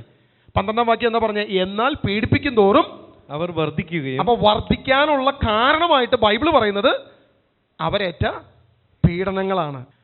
കർത്താവ് പറഞ്ഞത് തന്നെയാണ് പ്രശ്നം. അതായത് ദൈവം പറഞ്ഞൊരൊറ്റ വചനം നിങ്ങൾ ശ്രദ്ധിച്ചാൽ മതി. പെറ്റുപെരുകി നിങ്ങൾ ഭൂമിയെ കീഴടക്കുവിൻ. നമ്മൾ ചുരുങ്ങി, നമ്മൾ ഭൂമിയെ കീഴടക്കാതെയായി തുടങ്ങി. അതായത് എണ്ണത്തിൽ നമ്മൾ കുറയുമ്പോൾ നമ്മൾ എന്ത് സംഭവിക്കും? സ്വാഭാവികമായും ഭൂമി അല്ലെങ്കിൽ ഈ ലോകം നമ്മളെ തഴയാൻ തുടങ്ങും. ഈ ലോകം നമ്മളെ മാറ്റാൻ തുടങ്ങും. പണ്ട് ഒരു 100 വർഷം മുൻപ് കേരളത്തിലെ ഭൂസ്വത്തുക്കൾ എടുത്തു നോക്കിക്കഴിഞ്ഞാൽ മെയിൻ ആളുകളൊക്കെ നമ്മളൊക്കെ ആയിരുന്നു. ഇന്ന് ഭൂസ്വത്തൊക്കെ ഏതാണ്ട് കുറഞ്ഞ് തുടങ്ങി. 1 ഏക്കർ സ്ഥലമുള്ള അപ്പച്ചനാണെന്നുണ്ടെങ്കിൽ ഇന്ന് 10 സെൻറ്റ് സ്ഥലമായി മാറി. ബാക്കി 90 സെൻറ്റും നാട്ടുകാർ കൊണ്ടുപോയി, വല്ലവരുടെയും കയ്യിൽ ആയിക്കഴിഞ്ഞു. ഇനി വലിയ താമസമൊന്നുമില്ല, ഒരു 50 വർഷം കൂടി കഴിയുമ്പോഴേക്കും നമുക്ക് ഈ പത്തനംതിട്ട ഭാഗത്തൊക്കെ പൂട്ടിക്കിടക്കുന്ന വീടുകൾ മാത്രമായി മാറിക്കഴിഞ്ഞു. ഇപ്പോൾ ഇനിയിപ്പോൾ എത്ര കാലം ഉണ്ടാവും നമുക്കറിയത്തില്ല. ഒന്ന് സ്തുതിച്ചേ. ഹല്ലേലൂയ, ഹല്ലേലൂയ, യേശുവേ ആരാധന. നമ്മൾ ഈ കാൽക്കുലേഷൻ കണ്ടു. ഇത്രയും ലക്ഷം ജനം ഈജിപ്തിന്റെ അടിമത്തത്തിൽ നിന്നും ഇസ്രായേലിലേക്ക് തിരിച്ചു വരിക. കാനാൻ ദേശത്ത് അവർ പ്രവേശിച്ചു. അവർ ഭൂമി കീഴടക്കി. ഈജിപ്ത് മുഴുവൻ ഇസ്രായേൽ മുഴുവൻ, കാനാൻ ദേശം മുഴുവൻ അവർ കീഴടക്കി. വലിയൊരു ജനമായി, ഒരു ജനതയായി മാറി. ദൈവത്തിൻ്റെ സ്വന്തം ജനം ഇതാ കാനാൻ ദേശത്ത് ദൈവത്തിൻ്റെ രാജ്യത്ത് പ്രവേശിച്ചു. ദൈവത്തിൻ്റെ രാജ്യത്ത് പ്രവേശിച്ച് ഇതൊരു ജനതയായി 12 ഗോത്രം തിരിഞ്ഞു. അങ്ങനെ നല്ല രീതിയിൽ മുന്നോട്ട് പോവുക. ഇവര് ഈ ഇസ്രായേൽ ജനം വിഗ്രഹങ്ങളെ ആരാധിക്കാനും അയൽവക്കത്തുള്ളവൻ്റെ ആഘോഷങ്ങളെ സ്വന്തമാക്കാനും അവൻ്റെ ഓണത്തെ സ്വന്തമാക്കി പോക്കറ്റിലിടാനും അവൻ്റെ മാവേലിയെ സ്വന്തമായി എടുത്ത് എൻ്റെ ആചാരമാണെന്ന് പറയാനൊക്കെ തുടങ്ങി. അന്ന് ഓണമൊന്നുമില്ല, ഞാനൊരു പെട്ടെന്ന് പറഞ്ഞു എന്ന് മാത്രമേ ഉള്ളൂ. എന്തെങ്കിലും ആവട്ടെ, ഇസ്രായേൽ ജനം വിജാതീയ മറ്റ് ദേവന്മാരെ കൊണ്ടുവന്ന് സ്വന്തമാക്കാൻ തുടങ്ങിയപ്പോൾ ദൈവം എന്ത് ചെയ്തു? ഇസ്രായേലിൻ്റെ മേൽ നിന്ന് പതിയെ അങ്ങോട്ട് കൈമാറ്റി. നമ്മളത് വായിക്കുന്ന രാജാക്കന്മാരുടെ പുസ്തകം, 2 രാജാക്കന്മാരുടെ പുസ്തകം 17-ാം അധ്യായം അതിൻ്റെ 3 മുതൽ വാക്യങ്ങൾ നമ്മളൊന്ന് വായിക്കുക. അതിൻ്റെ ഒരു ചരിത്രം തന്നെ ഒരുപാട് പറഞ്ഞു പോകാനുണ്ട്, പക്ഷേ പെട്ടെന്ന് കുറച്ച് വചനങ്ങൾ നമ്മളൊന്ന് വായിച്ചു പോവുക. 17-3. അസ്രിയ രാജാവായ ശൽമനേസർ അവനെതിരെ വന്നു. അപ്പോൾ ഇസ്രായേലിനെതിരെ അല്ലെങ്കിൽ സമരിയാക്കെതിരെ, ആ രാജ്യത്തിനെതിരെ ആര് വന്നു എന്ന് പറയുന്നത്? അസീറിയ രാജാവായ ശൽമനേസർ അവനെതിരെ വന്നു. ഹോസിയ അവൻ്റെ സാമന്തനായ കപ്പം കൊടുത്തു. ഇനി അതിൻ്റെ 5-ാം വാക്യം വായിച്ചോ ബ്രദറെ. അസീറിയ രാജാവ് രാജ്യം ആക്രമിക്കുകയും സമരിയയിൽ വന്ന് 3 കൊല്ലത്തേക്ക് ഉപരോധം ഏർപ്പെടുത്തുകയും ചെയ്തു. ഹോസിയായുടെ 9-ാം ഭരണവർഷം അസീറിയ രാജാവ് സമരിയ അധീനമാക്കി. ഇസ്രായേലിയരെ അസീറിയയിലേക്ക് കൊണ്ടുപോയി ഹാലായിലും ഗോസനിലെ ഹാബേർ നദീതീരത്തും മെദിയ നഗരങ്ങളിലും പാർപ്പിച്ചു. അതായത് അവിടെ ചെയ്തൊരു പ്രവൃത്തി പറയുകയാണ്. ഇസ്രായേൽ നമ്മൾ നേരത്തെ നോക്കി കഴിഞ്ഞപ്പോൾ വെറും 75 പേര് അങ്ങോട്ട് പോയത് തിരിച്ച് ഒരു 25 ലക്ഷമായിട്ട് തിരിച്ചു വന്നു. ജനസംഖ്യ അവരിൽ വളരെ ശക്തമായിരുന്നു, വളരെ വിപുലമായിരുന്നു. അവിടെ പീഡിപ്പിക്കപ്പെട്ടുകൊണ്ടിരുന്നപ്പോൾ അവർ വളർന്നുകൊണ്ടിരുന്നു. എന്നാൽ കാനാൻ ദേശത്തേക്ക് വന്ന് നല്ല തേനും പാലും ഒഴുകുന്ന നാട്, ആവശ്യം പോലെ സമൃദ്ധിയും അനുഗ്രഹവും കിട്ടി തുടങ്ങിയപ്പോൾ നമ്മൾ നേരത്തെ പറഞ്ഞ പോലെ ഇവന്മാർ സംഖ്യയിൽ നോർമലായി പോകാൻ തുടങ്ങി. അങ്ങനെ നിൽക്കുമ്പോൾ വിജാതീയ ആരാധനകളും മറ്റു കാര്യങ്ങളെല്ലാം ചെയ്തതിൻ്റെ അതിൻ്റെ പരിണിത ഫലമായി ഇസ്രായേലിൻ്റെ അസീറിയ രാജാവ് വന്ന് ഇവരെ തകർക്കാൻ ശ്രമിക്കുക. അവിടെ ചെയ്ത പ്രവൃത്തി കൃത്യമായിട്ട് നിങ്ങൾ വായിച്ചു. ഇസ്രായേലിയരെ അസീറിയയിലേക്ക് കൊണ്ടുപോയി ഹാലായിലും ഗോസാനിലെ ഹോബോർ നദീതീരത്തും മെദിയാൻ നഗരങ്ങളിലും പാർപ്പിച്ചു. അതായത് ഇവിടെയുള്ള പുരുഷന്മാരെ മുഴുവൻ കൊണ്ടുപോയി മറ്റു സ്ഥലത്ത് പാർപ്പിച്ചു. സ്ത്രീകളെ ഇവിടെ നിർത്തി. പകരം ആ മറ്റു സ്ഥലത്തു നിന്ന് പുരുഷന്മാരെ ഇവിടെയും കൊണ്ട് പാർപ്പിച്ചു. ഇതാണ് അസീറിയയുടെ സ്ഥിരമായ രീതി. നമ്മൾ അസീറിയയിലെ ഒരു രാജാവിൻ്റെ പേര് വായിച്ചു, ഷൽമനേസർ അല്ലേ? ഈ ഷൽമനേസർ 5-ാമൻ, ഇവൻ ഈ 5th സെഞ്ചുറിയിലാണ് സംഭവിക്കുന്നത്, BC 5th സെഞ്ചുറിയിൽ എങ്ങാണ്ടാണ്. അപ്പോൾ ഈ ഷൽമനേസർ ചെയ്തൊരു പ്രവൃത്തി നമ്മൾ വ്യക്തമായിട്ട് നോക്കുക. ഇതിൻ്റെ ജനറ്റിക് ഓർഡറിനെ തകർക്കുക. അങ്ങനെ മാത്രമേ ഇതിനെ നശിപ്പിക്കാൻ പറ്റത്തുള്ളൂ. നമ്മൾ ഉൽപ്പത്തി മുതൽ ഒരു ഓർഡർ നമ്മൾ ശ്രദ്ധിച്ചു. ആദ്യം നുണ പറഞ്ഞ് തകർക്കുക, 2ാമത് കൊല ചെയ്ത് തകർക്കുക, 3ാമത് പാപം ചെയ്യിപ്പിച്ച് തകർക്കുക. ഇങ്ങനെ എല്ലാ രീതിയിലും നോക്കി. അപ്പോൾ ദൈവത്തിൻ്റെ സഭയെ സ്ഥാപിച്ചു. അബ്രാഹത്തെ വിളിച്ചു, ഇസ്ഹാക്കിനെ, യാക്കോബിനെ അങ്ങനെ പെറ്റുപെരുകി കഴിഞ്ഞപ്പോൾ അവരെ പീഡിപ്പിച്ച്, ശാരീരികമായി പീഡിപ്പിച്ച് തകർക്കുക. ആഫ്റ്റർ എഫക്റ്റ് എന്തായിരുന്നു? പീഡിപ്പിക്കും തോറും ഇവർ വളർന്നുകൊണ്ടിരുന്നു. ഇതെല്ലാം ചെയ്ത് കഴിഞ്ഞതിന് ശേഷം ഇവരൊരു സഭയായി, ഒരു സമൂഹമായി, വലിയൊരു ഗോത്രമായി ഇവർ വളർന്ന് പന്തലിച്ചു കഴിഞ്ഞപ്പോൾ ഇതാ വീണ്ടും സാത്താൻ ഇവരെ നശിപ്പിക്കാൻ ചെയ്യുന്നൊരു പ്രവൃത്തിയാണ്. ഇവരുടെ ജനറ്റിക് ഓർഡറിനെ എന്ത് ചെയ്യുക? തകർക്കുക, ഇല്ലാതാക്കുക. ഈ 12 ഗോത്രത്തെ പൂർണ്ണമായി നശിപ്പിക്കുക എന്നൊരു ഉദ്ദേശത്തോടു കൂടെ ഇവർ വന്നു. ഇവരെ മിക്സ് ആക്കാൻ തുടങ്ങി. എന്ത് ചെയ്യാൻ തുടങ്ങി? മിക്സ് ചെയ്യാൻ തുടങ്ങി. അതിൻ്റെ കാരണം 7-ാം വാക്യത്തിൽ പറയുന്നുണ്ട് ബ്രദറെ. 17:7 ഒന്ന് വായിക്കാമോ? ഇങ്ങനെ സംഭവിച്ചതിന് കാരണം ഇതാണ്. അതായത് ഈ അസീറിയ രാജാവ് വന്ന് ഇതിനെ നശിപ്പിച്ച് ഇവിടുത്തെ ആണുങ്ങളെയൊക്കെ കൊണ്ടുപോയി മറ്റു സ്ഥലത്ത് പാർപ്പിച്ചതിന്റെ കാരണം ഇതാണ്. ഏതാണ്? തങ്ങളെ ഈജിപ്തിൽ നിന്ന് ഫറവോ രാജാവിന്റെ അടിമത്തത്തിൽ നിന്ന് മോചിപ്പിച്ച തങ്ങളുടെ ദൈവമായ കർത്താവിനെതിരെ ഇസ്രായേൽ ജനം പാപം ചെയ്തു. അവർ അന്യദേവന്മാരോട് ഭക്താദരങ്ങൾ കാണിക്കുകയും കർത്താവ് ഇസ്രായേൽ ജനത്തിന്റെ മുൻപിൽ നിന്ന് ഉച്ചാടനം ചെയ്ത ജനതകളുടെ ആചാരങ്ങളിലും ഇസ്രായേൽ രാജാക്കന്മാർ ആവിഷ്കരിച്ച അനുഷ്ഠാനങ്ങളിലും വ്യാപരിക്കുകയും ചെയ്തു. ഞാൻ വേറൊരൊറ്റ എക്സ്പ്ലനേഷനും തരുന്നില്ല, കൃത്യമായി വചനം പറഞ്ഞാണ്. എന്താ ചെയ്ത്? ഈജിപ്തിന്റെ അടിമത്തത്തിൽ നിന്നും കൊണ്ടുവന്ന ദൈവത്തെ അവർ മറന്നു. ചുറ്റുമുള്ള വിഗ്രഹങ്ങളുടെ പിന്നാലെ, അന്യ ദൈവങ്ങളുടെ പിന്നാലെ അവരെന്ത് ചെയ്യാൻ പോകാൻ തുടങ്ങി. ആചാരങ്ങൾ സ്വന്തമാക്കി, അനുഷ്ഠാനങ്ങൾ സ്വന്തമാക്കി. ഇന്ന് നമ്മുടെയും പ്രശ്നം അത് തന്നെയല്ലേ? അവൻ്റെ ആചാരം എടുത്ത് നമ്മൾ പോക്കറ്റിലിട്ടു, അവൻ്റെ വിഷു നമ്മൾ സ്വന്തമാക്കി, അവൻ്റെ ക്രിസ്മസ് നമ്മൾ ഓണം നമ്മൾ സ്വന്തമാക്കി. ഇങ്ങനെയെല്ലാം നമ്മൾ സ്വന്തമാക്കി കഴിഞ്ഞപ്പോൾ ഇതേ പ്രശ്നം തന്നെ ദൈവസഭയ്ക്കും സംഭവിച്ചു. യാതൊരു വിധ വ്യത്യാസവും ഇല്ല. അവിടെയും സ്പ്ലിറ്റായി, ഇവിടെയും സ്പ്ലിറ്റായി. ഒരു 50 വർഷം മുൻപ് നമ്മുടെ നാട്ടിൽ ഒരു ക്രിസ്തീയ വിശ്വാസി മറ്റേതെങ്കിലും വിശ്വാസത്തിൽ നിന്നും വിവാഹം കഴിക്കുക എന്നുള്ളത് നിങ്ങൾ എത്ര എണ്ണം കേട്ടിട്ടുണ്ടാവും? 1, 2, 3 അത്ര വിരലിൽ എണ്ണാവുന്നത്. ഇന്നെങ്ങനെയാ? നേരെ തിരിച്ചാ. അതായത് ഒരു ക്രിസ്തീയ വിശ്വാസി ഒരു ക്രിസ്തുവിൻ്റെ അനുയായ വിവാഹം കഴിക്കുന്നത് നമുക്കിങ്ങനെ നോക്കണം, കിട്ടുമെന്ന് നോക്കണം. ഇനിയിപ്പോൾ എന്തൊക്കെയാണ് നടക്കാൻ പോകണമെന്ന് നമുക്കറിയത്തില്ല. അപ്പോൾ ഈ വ്യത്യാസം വന്ന് ശ്രദ്ധിച്ചോ? നിങ്ങൾ ശ്രദ്ധിക്കുക. അതായത് ഇത് തന്നെയല്ലേ കർത്താവ് പറഞ്ഞത്, ഇവരെ വിഭജിച്ചു.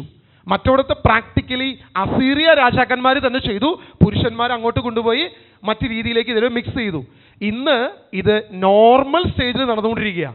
ഒരു രാജാവും വന്ന് ചെയ്യണ്ട, ആരും നമ്മളെ കീഴടക്കണ്ട, നമ്മളെ കീഴടക്കുന്ന ഒരു സാത്താനുണ്ട്. ആ സാത്താൻ ഇത് ചെയ്യാൻ തുടങ്ങി, ഇവരെ മിക്സ് ചെയ്യാൻ തുടങ്ങി, പല രീതിയിൽ ഇതിനെ തകർക്കാൻ തുടങ്ങി എന്നുള്ളത് നമ്മുടെ നേർ കണ്ടുകൊണ്ട് നോക്കിയാൽ നമുക്ക് കാണാൻ പറ്റും. വീണ്ടും അതിൻ്റെ 9-ാം വാക്യം ഒന്ന് വായിക്കാമോ ബ്രദറെ? 2 രാജാക്കന്മാർ 17:9. ദൈവമായ കർത്താവിന് അഹിതമായ കാര്യങ്ങൾ ഇസ്രായേൽ ജനം രഹസ്യമായി ചെയ്തു. കാവൽ ഗോപുരം മുതൽ സുരക്ഷിത നഗരം വരെ എല്ലായിടത്തും അവർ പൂജാഗിരികൾ നിർമ്മിച്ചു. അവർ എല്ലാ കുന്നുകളിലും വൃക്ഷച്ചുവടുകളിലും സ്തംഭങ്ങളും അശേര പ്രതിഷ്ഠകളും സ്ഥാപിച്ചു. വെറുതെ ബൈക്ക് എടുത്തുകൊണ്ടോ കാർ എടുത്തുകൊണ്ടോ ചുമ്മാ ഒന്ന് കേരളം ചുറ്റിക്കറങ്ങിയാൽ മതി, ഈ പറഞ്ഞ സാധനം നമുക്ക് കാണാം അല്ലേ? വിഗ്രഹങ്ങളും സകല വൃക്ഷത്തിൻ്റെ മുമ്പിലും സകലത്തിൻ്റെ മുമ്പിലും അശേര പ്രതിഷ്ഠയും ഇങ്ങനെയുള്ള സകല കാര്യങ്ങളും നമ്മുടെ ചുറ്റും നമുക്ക് കാണാം. അതിനി ഏത് വിശ്വാസത്തിലെന്നുള്ളത് നമ്മൾ നോക്കണ്ട, എല്ലാ വിശ്വാസത്തിലും ഉണ്ട്, യാതൊരു വ്യത്യാസമില്ല. അതിനി കത്തോലിക്കൻ്റെ ആണോ, ഓർത്തഡോക്സിൻ്റെ ആണോ, യാക്കോബൈൻ്റെ ആണോ, ഹിന്ദുവിൻ്റെ ആണോ, മുസ്ലിം, എന്ത് വാട്ട് എവർ ഇറ്റ് ഈസ്, എല്ലാവരുടെയും ഉണ്ട് ഈ സാധനങ്ങൾ. ഇത് ആവശ്യം പോലെ അല്ലേ? എഫ് എ സിയിൽ ചെന്നിട്ട് പൗലോസ് നോക്കിക്കഴിഞ്ഞപ്പോൾ വിഗ്രഹം കൊണ്ട് നിറഞ്ഞിരിക്കുന്നു എന്ന് പറഞ്ഞ പോലെ തന്നെ ഇന്ന് നമ്മുടെ ചുറ്റും ഈ പറഞ്ഞ സാധനങ്ങളൊക്കെ ആവശ്യം പോലെയായി. കർത്താവ് പറഞ്ഞു അതിനെല്ലാം ദൈവം ഈ ഇതിൽ നിന്നും വിഭജിച്ചു എന്ന് വ്യക്തമായിട്ട് പറയുകയാണ്. അതിൻ്റെ 18-ാം വാക്യം കൂടി ഒന്ന് വായിക്കാം നമുക്ക്. 2 രാജാക്കന്മാർ 17-18 കൂടി ഒന്ന് വായിക്കാം.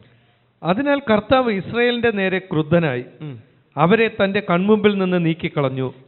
യൂദാ ഗോത്രമല്ലാതെ ഒന്നും അവശേഷിപ്പിച്ചില്ല. ഇസ്രായേൽ എത്ര ഗോത്രമുണ്ട്? യഥാർത്ഥത്തിൽ രാജ്യ വിഭജനം കഴിഞ്ഞതിന് ശേഷമാണ് യഥാർത്ഥത്തിൽ ഇസ്രായേലും യൂദയുമായിട്ട് രണ്ടായിട്ട് വിഭജിച്ച് കഴിഞ്ഞുള്ള സംഭവമാണ് ഈ പറയുന്നത്. 12 ഗോത്രങ്ങളിൽ ഈ യൂദായെ തൊടാതെ ബാക്കി എല്ലാത്തിനെയും നശിപ്പിച്ചു. ആ വാക്യം നിങ്ങൾ ശ്രദ്ധിച്ചു വായിച്ചോ. അതിനാൽ കർത്താവ് ഇസ്രായേലിന്റെ നേരെ ക്രുദ്ധനായി അവരെ തന്റെ കൺമുൻപിൽ നിന്നും നീക്കിക്കളഞ്ഞു. ആരാണ് അനുവദിച്ചത്? ദൈവം തന്നെ, യഹോവ തന്നെ തൻ്റെ ജനത്തെ, അബ്രഹാമിൻ്റെ സന്താനങ്ങളെ, യാക്കോബിൻ്റെ 12 ഗോത്രങ്ങളിൽ 11 ബാക്കി എല്ലാത്തിനെയും ദൈവം എന്ത് ചെയ്തു? കൈവിട്ടു. എന്നാൽ യൂദായെ മാത്രം തൊടാൻ ദൈവം അനുവദിച്ചില്ല. അങ്ങനെയല്ലേ പറഞ്ഞു? യൂദാ ഗോത്രമല്ലാതെ ഒന്നും അവശേഷിച്ചില്ല. 21-ാം വാക്യം കൂടി വായിച്ചോ. എൻ്റെ കർത്താവ് ഇസ്രായേലിനെ ദാവീദിന്റെ ഭവനത്തിൽ നിന്നും വിച്ഛേദിച്ചപ്പോൾ അവർ നെബാത്തിന്റെ പുത്രനായ ജെറൊബോവാമിനെ രാജാവ്. ഈ യൂദായും മാന്യന്മാരൊന്നും ആയിരുന്നില്ല, അമ്മാതിരി ഉടായി പാവന്മാരും കാണിച്ചു വെച്ചിട്ടുണ്ട്. എന്നിട്ട് എന്ത് യൂദായെ മാത്രം ദൈവം മാറ്റി നിർത്തിയേ? ബാക്കി 11 വിട്ടപ്പോഴും ഈ പറഞ്ഞ സകല ഗോത്രങ്ങളെയും ദൈവം കൈവിട്ടപ്പോഴും യൂദായെ മാത്രം ദൈവം എന്ത് ചെയ്തു? ദൈവം തൊടാൻ അനുവദിച്ചില്ല. നമ്മൾ വിചാരിക്കും യൂദ മാത്രം മാന്യന്മാർ. പലപ്പോഴും അങ്ങനെയാണല്ലോ അല്ലേ? മറ്റുള്ളവനൊക്കെ എന്തെങ്കിലുമൊക്കെ പ്രശ്നം പറ്റിക്കഴിഞ്ഞാൽ അത് അവൻ്റെ പാപമാണ്, അത് അവൻ്റെ തിന്മയാണ്. നമുക്ക് മാത്രം ഒന്നുമില്ല, കുഴപ്പമൊന്നുമില്ല. ഇനി നാളെ ഏതെങ്കിലും ബ്ലഡ് ചെക്കപ്പ് എങ്ങാനും ചെയ്ത് ചെറുതായിട്ട് എന്തെങ്കിലും വന്നു കഴിഞ്ഞാൽ അപ്പുറത്തിരിക്കുന്നവൻ, നീ എന്നെക്കുറിച്ച് പറഞ്ഞതല്ലടി, നിനക്ക് ക്യാൻസർ ആണോ അദ്ദേഹം ഇങ്ങനെ നോക്കിയിരിക്കും നമ്മുടെ ബ്ലഡിൻ്റെ റിസൾട്ട് കിട്ടാൻ വേണ്ടിയിട്ട്. കാരണം നമ്മൾ അവൻ്റെ അടുത്ത് അപ്പുറത്തവൻ എന്തെങ്കിലും ഒരു പ്രതിസന്ധി വന്നപ്പോൾ നമ്മൾ ആദ്യം പോയി പറഞ്ഞത് എന്തായിരുന്നു? നീ ചെയ്ത തിന്മയുടെ ഫലമാണ്. ഇതല്ലേ നമ്മൾ എപ്പോഴും വിധിക്കുന്നവരാണല്ലോ അങ്ങോട്ടും ഇങ്ങോട്ടും. ഈ ഒരെണ്ണം അങ്ങോട്ട് ചൂണ്ടുമ്പോൾ 4 ഇങ്ങോട്ട് ഇരിക്കുന്നു എന്നുള്ളത് നമ്മൾ ശ്രദ്ധിക്കാറില്ല സാധാരണ. ഒന്ന് പറഞ്ഞേ ഹല്ലേലൂയ, യേശുവേ ആരാധന. 24 വായിച്ചിട്ട് 30ലേക്ക് പോകാം. 24 ഒന്ന് വായിച്ചു. അസ്രിയ രാജാവ് ബാബിലോൺ. ഒരു കാര്യം ശ്രദ്ധിക്കാമോ? നിങ്ങൾ എല്ലാവരും ഇവിടെ നോക്കാമോ? അരുൺ ബ്രദർ വായിക്കും. അരുൺ ബ്രദർ വായിച്ചോ. അസീറിയ രാജാവ് ബാബിലോൺ, കുത്ത, അവ്വ, ഹമാത്ത്, സെഫാർവയീം എന്നിവിടങ്ങളിൽ നിന്ന് ആളുകളെ കൊണ്ടുവന്ന് ഇസ്രായേൽ ജനത്തിന് പകരം സമരിയ നഗരങ്ങളിൽ പാർപ്പിച്ചു. അതായത് പുരുഷന്മാരെ ഈ പറയുന്ന 5 സ്ഥലങ്ങളിൽ നിന്ന് കൊണ്ടുവന്ന് ഇവിടെ പാർപ്പിച്ചു. അല്ല, അങ്ങനെയല്ലേ വായിച്ചത്? എത്ര സ്ഥലം നമ്മൾ വായിച്ചു? 5 സ്ഥലങ്ങൾ. ഈ 5 സ്ഥലങ്ങളിൽ നിന്നും എവിടെ കൊണ്ടുവന്ന് പാർപ്പിച്ച്? സമരിയയിൽ കൊണ്ടുവന്ന് പാർപ്പിച്ചു. യേശു ക്രിസ്തു സമരിയ സ്ത്രീയോട് പറയുന്നൊരു കാര്യമുണ്ട്. സമരിയക്കാരി സ്ത്രീ യേശുവിൻ്റെ മുമ്പിൽ വന്നു. കുറച്ച് കോൺവെർസേഷനൊക്കെ കഴിഞ്ഞപ്പോൾ സമരിയക്കാരി സ്ത്രീയോട് യേശു പറയുന്നൊരു കാര്യമുണ്ട്. നിനക്ക് 5 ഭർത്താക്കന്മാരുണ്ടായിരുന്നു, ഇപ്പോൾ ഉള്ളവൻ നിന്റെ ഭർത്താവല്ല, അപ്പോൾ 6 ആയി. ഇനി ഒരെണ്ണം കൂടി ഉണ്ട്. സമരിയക്കാരി സ്ത്രീ അവളെക്കുറിച്ച് പറയുന്നുണ്ട്, ആ മലയിൽ ഞങ്ങൾ കർത്താവിനെ ആരാധിക്കുന്നു. അപ്പോൾ അവർ മൊത്തത്തിൽ എത്ര പേരെ ആരാധിക്കുന്നുണ്ട്?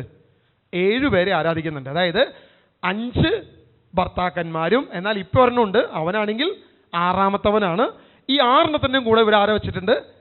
കർത്താവിനെ കൂടെ വെച്ചിട്ടുണ്ട്. ഇത് നമ്മുടെയൊക്കെ അവസ്ഥ ഏതാണ്ട്, അല്ലെങ്കിൽ നമ്മുടെ ചുറ്റുപാടുള്ള സകല ക്രിസ്ത്യാനിയുടെയും അവസ്ഥ ഇത് തന്നെയാണ്.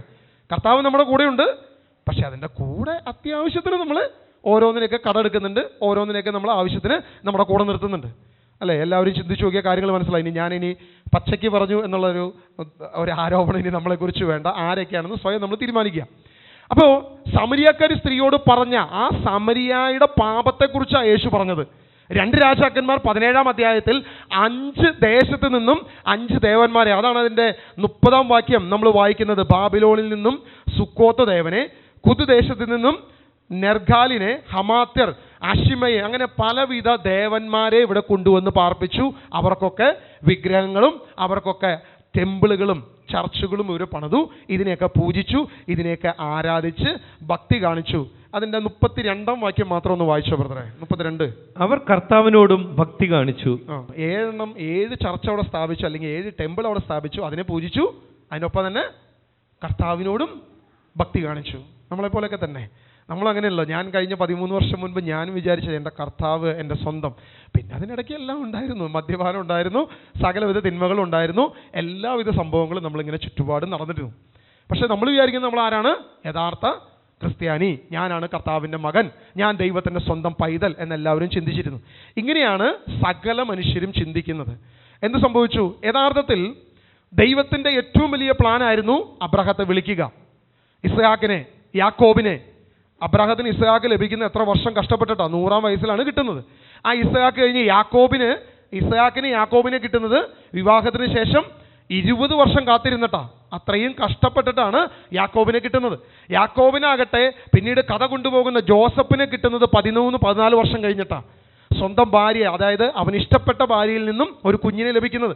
അതിനുശേഷം ഇതാ കഷ്ടപ്പെട്ട് 75 എണ്ണം അങ്ങോട്ട് പോയി, അവിടെ നിന്ന് ലക്ഷമായി തിരിച്ചു വന്നു. ഇവിടെ വന്നു കഴിഞ്ഞപ്പോൾ സമാധാനമായി ജീവിക്കാൻ പറ്റാത്ത അവസ്ഥയായി, പ്രതികൂലങ്ങളായി, പ്രശ്നമായി, ഒരുപാട് പ്രോബ്ലംസ്. ദൈവത്തിൻ്റെ സഭയെ സാത്താൻ എന്നും നോട്ടമിട്ടിരുന്നു. ദൈവത്തിൻ്റെ ജനത്തെ എപ്പോഴും സാത്താൻ നശിപ്പിക്കാൻ ശ്രമിച്ചു കൊണ്ടിരുന്നു. അത് പല രീതിയിലാണ്. ഏതൊക്കെ രീതിയിലാണെന്ന് നമ്മൾ പരിശോധിച്ചാൽ ഈ പറയുന്ന എല്ലാ രീതിയിലും അവൻ നശിപ്പിച്ചു. എന്നാൽ യൂദായെ തൊടാൻ ദൈവം അനുവദിച്ചില്ല. ഉൽപ്പത്തി പുസ്തകം 49-ാം അധ്യായത്തിൽ ഒരു പ്രവചനം കിടക്കുന്നുണ്ട്, എടുക്കണ്ട, ഞാൻ ജസ്റ്റ് പറഞ്ഞു പോകുന്നേ ഉള്ളൂ.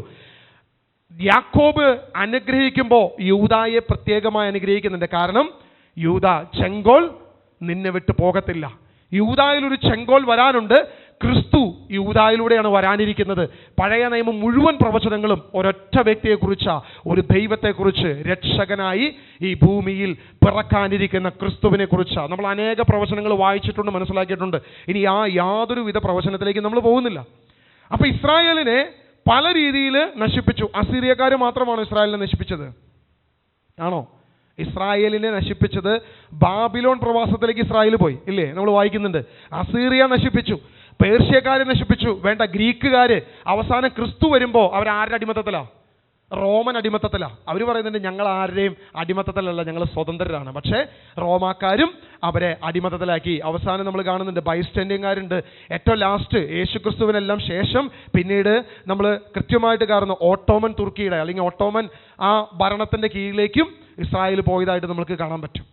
എല്ലാ രീതിയിലും ഇത്രയും അധികം അടിമത്തത്തിൽ, പ്രതികൂലങ്ങളിൽ, പ്രശ്നത്തിൽ കടന്ന ഒരൊറ്റ ജനതയുണ്ടെങ്കിൽ അത് ഇസ്രായേൽ മാത്രമേ ഉള്ളൂ. ലോകത്ത് മറ്റൊരു ജനതയും ഇത്രയും അധികം കഷ്ടത അനുഭവിച്ചിട്ടില്ല. ഇത്രയധികം കഷ്ടത അനുഭവിച്ച് വേറൊരു ജനതയും നമുക്ക് കാണാൻ പറ്റത്തില്ല. ഇതിനുശേഷം ക്രിസ്തു വന്നു. അപ്പസ്തോലനായ പത്രോസിൻ്റെ പാറമേൽ ദൈവത്തിൻ്റെ സഭയെ സ്ഥാപിച്ചു. ആ സഭ എന്ത് ചെയ്തു?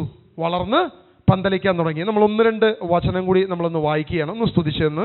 അപ്പസ്തോല പ്രവൃത്തി 1-ാം അധ്യായം 8-ാം വാക്യം. എന്നാൽ പരിശുദ്ധാത്മാവ് നിങ്ങളുടെ മേൽ വന്നു കഴിയുമ്പോൾ നിങ്ങൾ ശക്തി പ്രാപിക്കും. ജെറുസലേമിലും യൂദായ മുഴുവനിലും സമരിയായിലും ഭൂമിയുടെ അതിർത്തികൾ വരെയും നിങ്ങൾ എനിക്ക് സാക്ഷികളായി തീരുകയും ചെയ്യും. ഈ ദൈവസഭയെ നശിപ്പിക്കാൻ ഓടി നടക്കുന്ന ഓട്ടമാണ് നമ്മൾ ഇതുവരെ ആദം മുതൽ അവിടം വരെ എത്തി. നമ്മൾ ക്രിസ്തു വരെ എത്തി. യേശുവിനെ കാൽവരി ക്രൂശിൽ മരണപ്പെടുമ്പോഴെങ്കിലും വിചാരിച്ചു അവൻ എന്തെങ്കിലും നടക്കുമെന്ന്. എന്തെങ്കിലും നടന്നോ? ഇല്ല. അവിടെയാണ് സഭയുടെ ഏറ്റവും വലിയ സ്ഥാപനം നടക്കുന്നു. അതുവരെ ഇസ്രായേലിനെ നോക്കിക്കൊണ്ടിരുന്ന സാത്താൻ പിന്നീട് ഇസ്രായേലിൽ നിന്ന് കണ്ണെടുത്ത് എവിടേക്ക് വന്നു? ദൈവത്തിൻ്റെ സഭയിലേക്ക്, ദൈവത്തിൻ്റെ സഭയുടെ നേരെ അവൻ തിരിയാൻ തുടങ്ങി. അപ്പോൾ കർത്താവിൻ്റെ ഒരു പ്രവചനം വ്യക്തമായിട്ട് കൊടുക്കുകയാണ് 1:8. എന്നാൽ പരിശുദ്ധാത്മാവ് നിങ്ങളുടെ മേൽ വന്നു കഴിയുമ്പോൾ നിങ്ങൾ ശക്തി പ്രാപിക്കും, ജെറുസലേമിലും യൂദ മുഴുവനിലും സമരിയായാലും ഭൂമിയുടെ അതിർത്തികൾ വരെയും നിങ്ങൾ എനിക്ക് സാക്ഷികളാകും. അപ്പൊ സഭ എവിടം വരെ വളരുന്ന പറഞ്ഞിരിക്കുന്നത്? എവിടം വരെ? ഭൂമിയുടെ അതിർത്തി വരെ. അതിനൊരു ഓർഡർ പറഞ്ഞിട്ടുണ്ട്. എവിടെ? പരിശുദ്ധാത്മാവ് വന്നു കഴിയുമ്പോൾ ആദ്യം ജെറുസലേമിൽ നിന്നും യൂദായിലേക്ക്, യൂദായിൽ നിന്നും സമരിയായിലേക്ക്, സമരിയായിൽ നിന്നും ഭൂമിയുടെ അതിർത്തി വരെ ദൈവത്തിന്റെ സഭ ഇങ്ങനെ വളർന്നുകൊണ്ടേയിരിക്കും. കാരണം കർത്താവാണ് ഈ സഭയെ സ്ഥാപിച്ചത്. യാതൊരു വിധത്തിലും ഇതിനെ തൊടാൻ പറ്റത്തില്ല. അപ്പൊ ദൈവത്തിന്റെ സഭ ഇങ്ങനെ വളരും എന്ന് ദൈവം തന്നെ പ്രവചനം കൊടുത്തു. സത്യത്തിൽ ഈ ദൈവത്തിന്റെ സഭ വളർന്നോ? നമ്മൾ നേരത്തെ ഒരു സംഭവം വായിച്ചു. ദൈവസമൂഹം നോഹയുടെ പെട്ടകത്തിൽ നിന്ന് പുറത്തേക്ക് ഇറങ്ങി, നിങ്ങൾ പെറ്റുപെരുകി ഭൂമിയെ കീഴടക്കുമെന്ന് പറഞ്ഞു. എന്ത് സംഭവിച്ചു? അവരൊരു ബാബേൽ ഗോപുരം പണിത് ഇനി ഒരു പ്രളയം വന്നാൽ പോലും തടയാൻ വേണ്ടി അവരെല്ലാം ഒരു സ്ഥലത്ത് തന്നെ ചേക്കേറി നിൽക്കാനുള്ള ഒരു ശ്രമം തുടങ്ങി. കർത്താവ് പറഞ്ഞു, നിങ്ങൾ എല്ലായിടത്തും വ്യാപിക്കണം എന്ന് പറഞ്ഞു. പക്ഷേ ഇസ്രായേൽ അല്ലെങ്കിൽ പുതിയ നിയമസഭ, അപ്പസ്തോലന്മാരാകുന്ന സകല സഭകളും ഇവർ സുവിശേഷമൊക്കെ പ്രസംഗിച്ചു. അപ്പസ്തോല പ്രവൃത്തിയിൽ നമ്മൾ പെന്തക്കോസ്ത് നാളിൽ സുവിശേഷം കാണുന്നുണ്ട് അല്ലേ?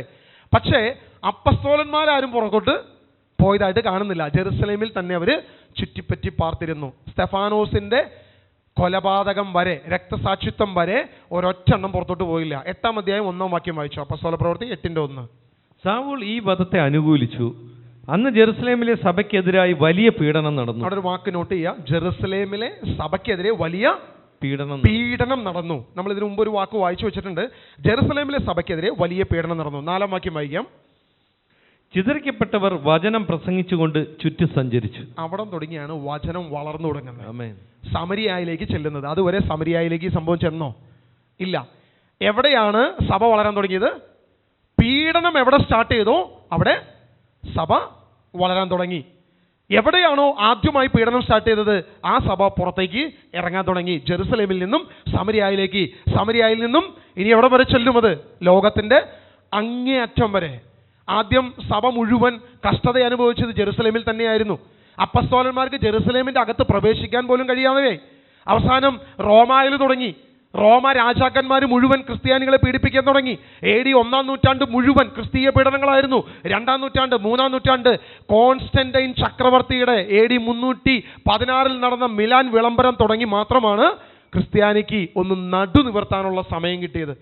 ഏകദേശം 300 വർഷം മുഴുവൻ കഷ്ടതയുടെ നടുവിൽ, ആ കഷ്ടതയുടെ തീച്ചൂളയിലാണ് സഭയെ ദൈവം വളർത്തിയത്. അബ്രഹാമിനെ വിളിച്ച് ഇസ്ഹാക്ക്, യാക്കോബ് നേരെ 430 വർഷം ഈജിപ്തിന്റെ അടിമത്തത്തിൽ കൊണ്ടുപോയിട്ടെങ്കിൽ ഇതാ സഭയുടെ വളർച്ചയ്ക്കും ഒരു ചെറിയ കാലഘട്ടം, ഏതാണ്ട് 3 നൂറ്റാണ്ട് ദൈവം വിട്ടു. നമ്മൾ പുറപ്പാട് പുസ്തകം 1:12 നമ്മൾ വായിച്ചു, പീഡിപ്പിക്കും തോറും ഇസ്രായേൽ ജനം വളർന്നുകൊണ്ടിരുന്നു. ഇതാ നമ്മൾ അതേ വാക്യം തന്നെ അപ്പസ്തോല പ്രവൃത്തിയിൽ വായിക്കുകയാണ്. പീഡിപ്പിക്കുമ്പോൾ ജെറുസലേമിൽ സഭ വളരാൻ തുടങ്ങി. ക്രിസ്തീയ സഭയും അതുപോലെ തന്നെ വളർന്നു. നമുക്കറിയാം 3 നൂറ്റാണ്ട് യാതൊരുവിധ ഓപ്പണിംഗ് ഗ്രൗണ്ടുമായിരുന്നില്ല ക്രിസ്ത്യാനിക്ക് വളരാനായിട്ട്. സാധാരണ ഒരു കൊച്ചു കുഞ്ഞ് നമുക്ക് ജനിച്ചു കഴിഞ്ഞാൽ നമുക്കിപ്പോൾ ജനിക്കുന്നതിന് മുമ്പ് അതിന് വേണ്ട സാഹചര്യങ്ങൾ ഒരുക്കും അല്ലേ? ഇപ്പം നമ്മുടെയൊക്കെ വീട്ടിലൊരു കൊച്ചു കുഞ്ഞ് ജനിക്കാൻ പോകുമെന്ന് കണ്ടു കഴിഞ്ഞാൽ ആദ്യം നമ്മൾ എന്ത് ചെയ്യും? അത്യാവശ്യമുള്ള എല്ലാ സാധനങ്ങളും തയ്യാറാക്കും. നമ്മുടെ വീട്ടിലെ ഏതെങ്കിലും ഒരു സ്ത്രീക്ക് ഒരു 8 മാസമായി കഴിഞ്ഞാൽ നമ്മുടെ അമ്മച്ചിമാരൊക്കെ കുറേ തുണി കൊണ്ടുവരും. കാരണം കൊച്ചിന് ആവശ്യമാണ്. ഇപ്പൊക്കെ പാമ്പറൊക്കെ ആയി. പണ്ടൊക്കെ എനിക്ക് തുണിയൊക്കെ കെട്ടലായിരുന്നു. എല്ലാ കാര്യങ്ങളും നമ്മൾ ഒരുക്കും ആ കുഞ്ഞിന് വേണ്ടി അല്ലേ? ഒരു കാലത്തും അടിച്ചു തൂക്കാത്ത വീടാണെങ്കിലും ഈ കൊച്ച് ജനിച്ച് ലേബർ റൂമൊക്കെ കഴിഞ്ഞ് ഇവിടെ നിന്ന് ഇങ്ങോട്ട് വരാൻ തുടങ്ങി കഴിഞ്ഞ് കഴിഞ്ഞാൽ ആ റൂം ഒന്ന് ക്ലീൻ ചെയ്യും. വേറെ ഒന്നും ക്ലീൻ ചെയ്തില്ലെങ്കിലും അത് മാത്രം നമ്മളൊന്ന് ക്ലീൻ ചെയ്യും. അങ്ങനെ എല്ലാ രീതിയിലും നമ്മൾ ഒരുക്കങ്ങളൊക്കെ നടത്തും അല്ലേ? കാരണം എന്താ? ഈ കുഞ്ഞിന് വളരാനുള്ള എല്ലാ സാഹചര്യവും അവിടെ വേണം. സഭയ്ക്ക് വളരാനുള്ള ഏറ്റവും പെർഫെക്റ്റ് സാഹചര്യം ദൈവം ഒരുക്കിയത് എങ്ങനെയായിരുന്നു? പീഡനമായിരുന്നു. ദൈവത്തിൻ്റെ സഭയ്ക്ക് വളരാനുള്ള ഏറ്റവും നല്ല വളക്കൂറുള്ള മണ്ണായി ദൈവം കണ്ടത് പീഡനമായിരുന്നു. യാതൊരു രീതിയിലും ഒരു ഓപ്പണിംഗ് ഗ്രൗണ്ട് ദൈവത്തിൻ്റെ സഭയ്ക്ക് ഇട്ട് കൊടുത്തില്ല.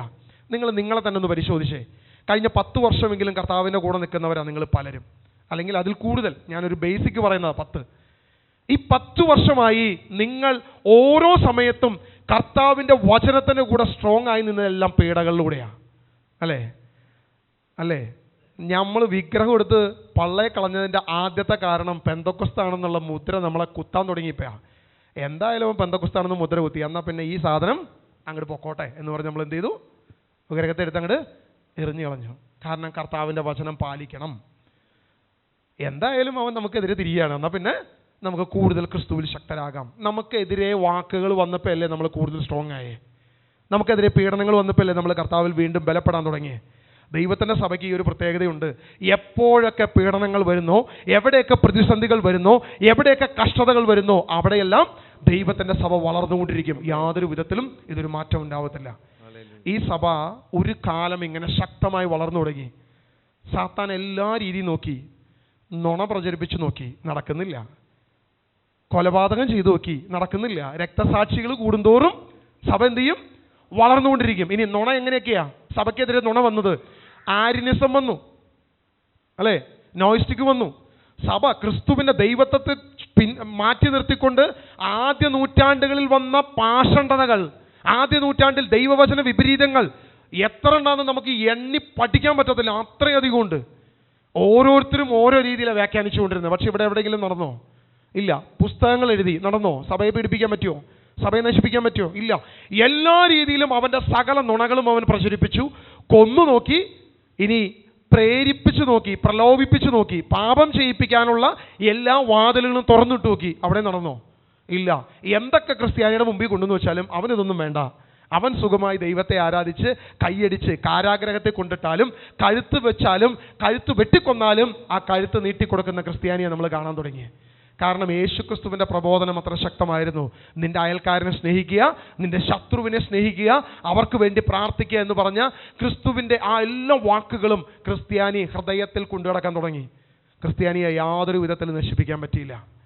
സാത്താൻ ഒരു കാര്യം മനസ്സിലായി, ഈ വക എല്ലാ അഭ്യാസം കൊണ്ടും ഇനി ഈ പറഞ്ഞ സാധനത്തിന് യാതൊരു വിധ കുലുക്കം ഉണ്ടാവില്ല. പീഡിപ്പിക്കുന്നവർ ഇവനെന്ത് ചെയ്യും? ഇവൻ വളരും. എന്തൊക്കെ പറഞ്ഞാലും നുണ പ്രചരിപ്പിച്ചാലും എന്തു ചെയ്താലും ഇത് വളർന്നുകൊണ്ടിരിക്കും. ഇനി ഒരൊറ്റ വഴിയേ ഉള്ളൂ ഇതിനെ നശിപ്പിക്കുക. ഏതാ വഴി? അവിടെയാണ് ദൈവം ചെയ്ത റൂട്ടിലേക്ക് സാത്താൻ വഴി മാറി തുടങ്ങി. ദൈവം നിയമാവർത്തന പുസ്തകം 6-ാം അധ്യായം അതിൻ്റെ 4-ാം വാക്യത്തിൽ പറഞ്ഞ അതേ വാക്ക് സാത്താൻ കടമെടുക്കാൻ തുടങ്ങി. നമുക്ക് ആ വാക്യം ഒന്ന് വായിക്കാം. നിയമാവർത്തന പുസ്തകം 6-ാം അധ്യായം 4-ാം വാക്യം. ഇസ്രായേലേ കേൾക്കുക, നമ്മുടെ ദൈവമായ കർത്താവ് ഒരേ ഒരു കർത്താവാണ്. ഒരേ ഒരു കർത്താവ്, ഏകൻ. ദൈവം ആരാണ്? ഏകനാണ്. ദൈവം ഏകനാണ് എന്നൊരു കാര്യം അവൻ കടമെടുത്തു. എന്നിട്ട് ദൈവം ഏകനാണ്, ദൈവത്തിൽ ആരില്ല? പുത്രനില്ല, ദൈവത്തിൽ പരിശുദ്ധാത്മാവില്ല, ദൈവം ഏകനാണ് എന്ന ഒരു ആത്മീയ വേഷം അവൻ ധരിച്ചു. ഒരു ചെന്നായി ഒരു ആടിൻ്റെ വേഷം ധരിച്ചു, ഒരു ആത്മീയ തലം അവനെടുത്തു. ദൈവം ഏകനാണ് എന്ന് പറഞ്ഞു. ഇനി ദൈവത്തിന് പ്രവാചകന്മാരുണ്ട്. അപ്പോൾ ഒരു പ്രവാചകന്റെ വടിയെടുത്ത് അവൻ സ്വന്തമായി വെച്ചു. ഇനി ദൈവത്തിന് എന്തുണ്ട്? ദൈവികമായ വചനങ്ങളുണ്ട്. അവൻ കുറച്ച് വചനങ്ങൾ കടമെടുത്തു. ഇനി ദൈവത്തിന് എന്തുണ്ട്? പ്രവർത്തിക്കുന്ന ദൂതന്മാരും മാലാഖമാരും ഉണ്ട്. അപ്പോൾ അവൻ എന്ത് ചെയ്തു? ഒരു മലക്കിനെ ഒരു ഗുഹയ്ക്കുള്ളിൽ കൊണ്ടുവന്ന് നിർത്തി. എന്നിട്ട് ആ മലക്ക് പറയുന്നതാണ് ഞാനിത് നിങ്ങളോട് പറയുന്നത് എന്ന് പറഞ്ഞ് അവനൊരു പ്രബോധനവും ഒരു പുസ്തകവും കുറച്ച് ശിഷ്യന്മാരും കൊണ്ടുവന്നു.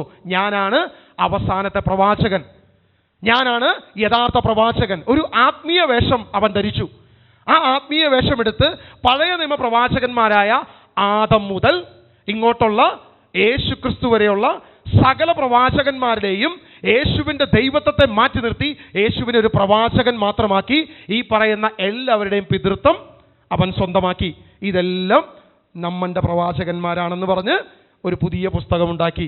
ഏകദേശം 1,24,000 പ്രവാചകന്മാർ ദൈവം പല ദേശത്തേക്ക് അയച്ചിട്ടുണ്ട് എന്ന് പറഞ്ഞ് ഒരു കള്ളപ്രചരണം വെച്ചു. ഒരു ആത്മീയ വേഷം ഇതിന് ധരിച്ചു. ദൈവമേകനാണ് എന്നൊരു തലവും അതിന് കൊണ്ടുവന്ന് നിർത്തി. സ്വാഭാവികമായും ക്രിസ്ത്യാനിറ്റിയുടെ മറ്റൊരു പക്ഷമായി നമുക്കതിനെ സംശയം തോന്നും. എല്ലാ വ്യക്തിക്കും തോന്നും. കാരണം എന്താ? അതിനകത്ത് ആദമുണ്ട്, ഇവിടെയും ആദമുണ്ട്. അതിനകത്ത് നോഹയുണ്ട്, ഇവിടെ നോഹയുണ്ട്. അവിടുത്തെ അബ്രഹാമുണ്ട്, ഇവിടെ അബ്രഹാമുണ്ട്. അവിടെ ഇസഹാക്കുണ്ട്, ഇവിടെ ഇസ്മായിലുണ്ട്. അവിടെയുള്ള പേരുകളെല്ലാം ഇവിടെയുണ്ട്. നമ്മൾ നേരത്തെ കണ്ടല്ലോ കുട്ടിക്കൂറയുടെ ഒരു പരസ്യം നമ്മൾ കണ്ടില്ലേ? ഈ പറയുന്ന സെയിം സാധനമെല്ലാം ഇപ്പുറത്തുണ്ട്. അപ്പം നമുക്കൊരു സംശയം, കൊള്ളാലോ, അപ്പം ഇനി ഇതാണോ ശരി അതാണോ ശരി? ഈ ഒരു ഡൗട്ട് ഇവിടെ നടക്കാൻ തുടങ്ങി. അങ്ങനെ വരുമ്പോഴാണ് ഇവൻ പറയുന്നത് ഏകദൈവം, ഒറ്റ ദൈവം, യാതൊരു വ്യത്യാസവുമില്ല. എല്ലാ രീതിയിലും അവിടെ നിന്നുള്ള സകല കാര്യങ്ങളും ഇപ്പുറത്തോട്ട് കടമെടുത്തു. ഇനി ആ പുസ്തകത്തിൽ എന്തെങ്കിലും ഉണ്ടോ എന്ന് വായിച്ചു കഴിഞ്ഞാൽ മൊത്തം കോമഡിയാണ്. എന്തായാലും ഞാൻ ആ പുസ്തകത്തെക്കുറിച്ചൊന്നും പറയുന്നില്ല, അതൊന്നും പറഞ്ഞ്, കാരണം ഒരു സുവിശേഷത്തിൻ്റെ പ്രതലത്തിൽ പറയാൻ പറ്റുന്ന കാര്യമൊന്നുമല്ല അതിൻ്റെ അകത്ത് എഴുതിയിരിക്കുന്നത്. നമുക്കുണ്ടല്ലോ ഒരു മാന്യത അല്ലേ, വൃത്തികേട് പറയുന്നതിനൊരു പരിധിയില്ലേ, അപ്പോൾ അതൊന്നും നമുക്ക് എന്തായാലും പറയാൻ പറ്റത്തില്ല. നിങ്ങൾക്ക് ആളെ മനസ്സിലായല്ലോ അല്ലേ, ഇത് ആരാണെന്നുള്ളത് മനസ്സിലായല്ലോ അല്ലേ, കൂടുതൽ ഞാൻ വ്യക്തമാക്കണ്ടല്ലോ. ഓക്കെ, ക്ലിയറാണ്. അപ്പോൾ സാത്താൻ ഒരു ആത്മീയ വേഷം ധരിച്ചു. ഇനി ഇതുകൊണ്ട് നടക്കുമോ? ഈ ആത്മീയ വേഷം കൊണ്ട് മാത്രം കാര്യം നടക്കുമോ? അതായത് ഇതിൻ്റെ എല്ലാ സംഭവങ്ങളും ഡ്യൂപ്ലിക്കേറ്റ് ചെയ്തു, പ്രവാചകന്മാരുടെ മുഴുവൻ പേര് ഇപ്പുറത്തെടുത്തു, അവരുടെ പ്രവൃത്തികൾ ഇപ്പുറത്തേക്ക് എടുത്തു, ഇതെല്ലാം വെച്ചു. ഇതുകൊണ്ടും നടക്കില്ലാതെ അവനറിയാം. അപ്പോൾ ആ ഹവ്വായുടെ മുൻപിൽ വെച്ച കൺമോഹം വെക്കാൻ തുടങ്ങി. അതിൻ്റെ കൂടെ ഹവ്വായുടെ മുൻപിൽ കൺമോഹം വെച്ചു, നീ എന്ത് ചെയ്യും? ദൈവത്തെ പോലെ ആകും. അങ്ങനെ ദൈവത്തെ പോലെ ആകുമെന്ന് പറഞ്ഞിട്ട് അവനൊരു കൺമോഹം വെച്ചു കൊടുത്തു. നിനക്ക് കള്ളു കുടിക്കണോ? നീ ഇവിടെ കള്ളു കുടിക്കാതിരുന്നാൽ മതി, അവിടെ ഞങ്ങളൊരു മദ്യപ്പുഴ തന്നെ നിനക്ക് ഒഴുക്കി തരാം, നീ പേടിക്കണ്ട. രണ്ടെണ്ണം അടിക്കണം എന്ന് വിചാരിച്ചിട്ട് അച്ചായം നോക്കുമ്പോൾ എന്നാൽ പിന്നെ അതല്ലേ നല്ലത്, ഈസിയായി. സ്ത്രീയെ ആസക്തിയോടുകൂടി നോക്കുന്നവൻ വ്യഭിചാരം ചെയ്തു എന്ന് പഠിപ്പിച്ച ക്രിസ്തു ഇവിടെ നിൽക്കുക. അപ്പോൾ ക്രിസ്ത്യാനി പെണ്ണുങ്ങളെ നോക്കുന്നില്ല, യാതൊരു വിധത്തിൽ ഇതിൻ്റെ ആവശ്യമില്ല, നമുക്കിത് വേണ്ട. അപ്പോൾ പുള്ളി പറഞ്ഞ് അങ്ങനെയൊന്നുമല്ലെന്നേ, നീ വേണമെങ്കിൽ ഒരു 4 കെട്ടിക്കോ, ഇനി അത്യാവശ്യ സന്ദർഭമാണെങ്കിൽ പിന്നെ ആകാം, കുഴപ്പമില്ല, ആവശ്യത്തിന് നോക്കിയിട്ട്. അതിൻ്റെ ആഗ്രഹമല്ല, ആവശ്യമാണ് നമ്മൾ നോക്കേണ്ടത്, ശ്രദ്ധിക്കണം നിങ്ങൾ. അപ്പോൾ 4 വേണമെങ്കിൽ കൂടുതലാകാം, കുഴപ്പമൊന്നുമില്ല. ഇനി ഇവിടെ 4 പേടിക്കണ്ട, അവിടെ ചെല്ലുമ്പോൾ 72 നിനക്ക് വേണ്ടി ഒരുക്കി വെച്ചിട്ടുണ്ട്, സെറ്റാക്കി വെച്ചിട്ടുണ്ട്. കൺമോഹം, ഹൃദയത്തിൽ മോഹം കൊണ്ടുവന്നിടാൻ തുടങ്ങി. നോക്കുമ്പോൾ ഏകദൈവമാണ്, കാര്യങ്ങളെല്ലാം കൊള്ളാം, സംഭവമൊക്കെ മുറ്റാണ്, എന്നാൽ നമുക്ക് ആഗ്രഹമുള്ള കാര്യമൊക്കെ നടക്കുകയും ചെയ്യും. ഇവിടെയാണ് ഈ കയ്യടിയും പാട്ടും ആരാധനയും കഷ്ടപ്പാടും പീഡയും ബുദ്ധിമുട്ടും ദുരിതവും. ഇനി എവിടെയെങ്കിലും ഒരു സ്വർഗരാജ്യം ഉണ്ടെന്ന് വിചാരിച്ച് നമ്മൾ സ്വപ്നം കാണുകയാണെങ്കിൽ അവിടത്തെക്കുറിച്ചൊന്നും പറയുന്നുമില്ല. ഇനി അവിടെയും ഈ കയ്യടിയും പാട്ടും ബഹളമൊക്കെ ആണെങ്കിൽ പിന്നെ എന്നാൽ പിന്നെ നമ്മുടെ മദ്യപ്പുഴ ഇതൊക്കെയല്ലേ കുറച്ചുകൂടി നല്ലത്. അതൊരു ആത്മീയ പശ്ചാത്തലം ഇതിനിട്ടു. ഇതാണ് കർത്താവ് കൃത്യമായിട്ട് പറഞ്ഞത്, ആട്ടിൻ തോലണിഞ്ഞ ചെന്നായ്ക്കൾ, വ്യാജ പ്രവാചകന്മാർ നിങ്ങളുടെ ഇടയിൽ വരും. ക്രിസ്തുവിന് നന്നായിട്ട് അറിയാം, കർത്താവിന് നല്ല വ്യക്തമായി ബോധ്യമുണ്ട്. ഇവൻ ഇത് പറയും, ഇത് പഠിപ്പിക്കും, ഈ തിന്മയിലേക്ക് ഇവൻ വളർത്തുമെന്ന് ദൈവത്തിന് നന്നായിട്ട് അറിയാം. എന്ത് സംഭവിച്ചു? കുട്ടിക്കൂറ പരസ്യം പോലെ തന്നെ ഒറിജിനലേക്കാൾ കൂടുതൽ ഡ്യൂപ്ലിക്കേറ്റ് ഈ ഭൂമിയിൽ വ്യാപരിക്കാൻ തുടങ്ങി. ഇന്ന് ഒറിജിനലാണോ കൂടുതൽ, ഡ്യൂപ്ലിക്കേറ്റ് ആണോ കൂടുതൽ? കാരണം പീഡിപ്പിച്ച് ഇതിനെ നശിപ്പിക്കാൻ പറ്റത്തില്ല, കൊന്ന് ഇതിനെ നശിപ്പിക്കാൻ പറ്റത്തില്ല, നുണ പറഞ്ഞ് ഇതിനെ നശിപ്പിക്കാൻ പറ്റത്തില്ല. എല്ലാ വിദ്യയും അവൻ നോക്കി, യാതൊരു വിധത്തിലും ഇതിന് ഒരു കുറവും ഒരു നാശവും ഉണ്ടാകത്തില്ല. ആകെ ഒരൊറ്റ വഴിയേ ഉള്ളൂ, ആശയപരമായി നേരിടുക, അതിൻ്റെ എല്ലാ കോപ്പി പേസ്റ്റ് ഇവിടെ കൊണ്ടുവരിക, ഒരു ആത്മീയ തലം അതിന് കൊണ്ടുവരിക, എന്നിട്ട് സകല തിന്മകളും അതിൽ പ്രോത്സാഹനം നടക്കുക. ഈ ഒരൊറ്റ മേഖല അവിടെ കൊണ്ടുവന്നു. എന്നിട്ട് എന്ത് ചെയ്തു? നിങ്ങൾ പന്നിമാംസം കഴിക്കരുത്. അപ്പോൾ നമ്മൾ അവിടേക്ക് നോക്കുമ്പോൾ ശരിയാണല്ലോ, അവിടെയും പന്നിമാംസം കഴിക്കരുത് ആര് പറഞ്ഞിട്ടുണ്ട്? കർത്താവ് പറഞ്ഞിട്ടുണ്ട്. നിങ്ങൾ എന്ത് ചെയ്യണം? പരിച്ഛേദനം ചെയ്യണം. അവിടെയും പറഞ്ഞിട്ടുണ്ട് പരിച്ഛേദനം ചെയ്യാനായിട്ട്. ഇനി യഹൂദ സ്ത്രീകൾ എങ്ങനെയായിരുന്നു? മുഖം മറച്ച്, അല്ലെങ്കിൽ അവർ തലയിൽ തട്ടമിടണം. പൗലോസ് അപ്പോസ്തലൻ പറഞ്ഞിട്ട് എന്ത് ചെയ്യണം? പ്രാർത്ഥിക്കുമ്പോൾ സ്ത്രീകൾ തല മൂടണം. അപ്പോൾ അതും നമ്മൾ ഇവിടേക്ക് കൊണ്ടുവന്നു. ഇനി നമ്മൾ നേരത്തെ വായിച്ചൊരു വാക്യമുണ്ടല്ലേ, നിയമാവർത്തന പുസ്തകം 6:4 ഇസ്രായേലേ കേൾക്കുക, നിന്റെ ദൈവമായ കർത്താവ് ഏകൻ തന്നെ. അതങ്ങനെ തന്നെ കോപ്പി അടിച്ച് ഇപ്പുറത്തേക്ക് കൊണ്ടുവന്നു. സെയിം തന്നെ കോളാമ്പിയൊക്കെ വെച്ച് 5ഉം 6ഉം പ്രാവശ്യം വിളിച്ചു പറയാൻ തുടങ്ങി. ഈ സാധനത്തിന് നല്ല കച്ചവടമായി. ഏതാണ് ഡ്യൂപ്ലിക്കേറ്റ്, ഏതാണ് ഒറിജിനൽ എന്ന് മനസ്സിലാകാതെ ജനം മുഴുവൻ ഇതിൻ്റെ പിന്നാലെ പോകാൻ തുടങ്ങി.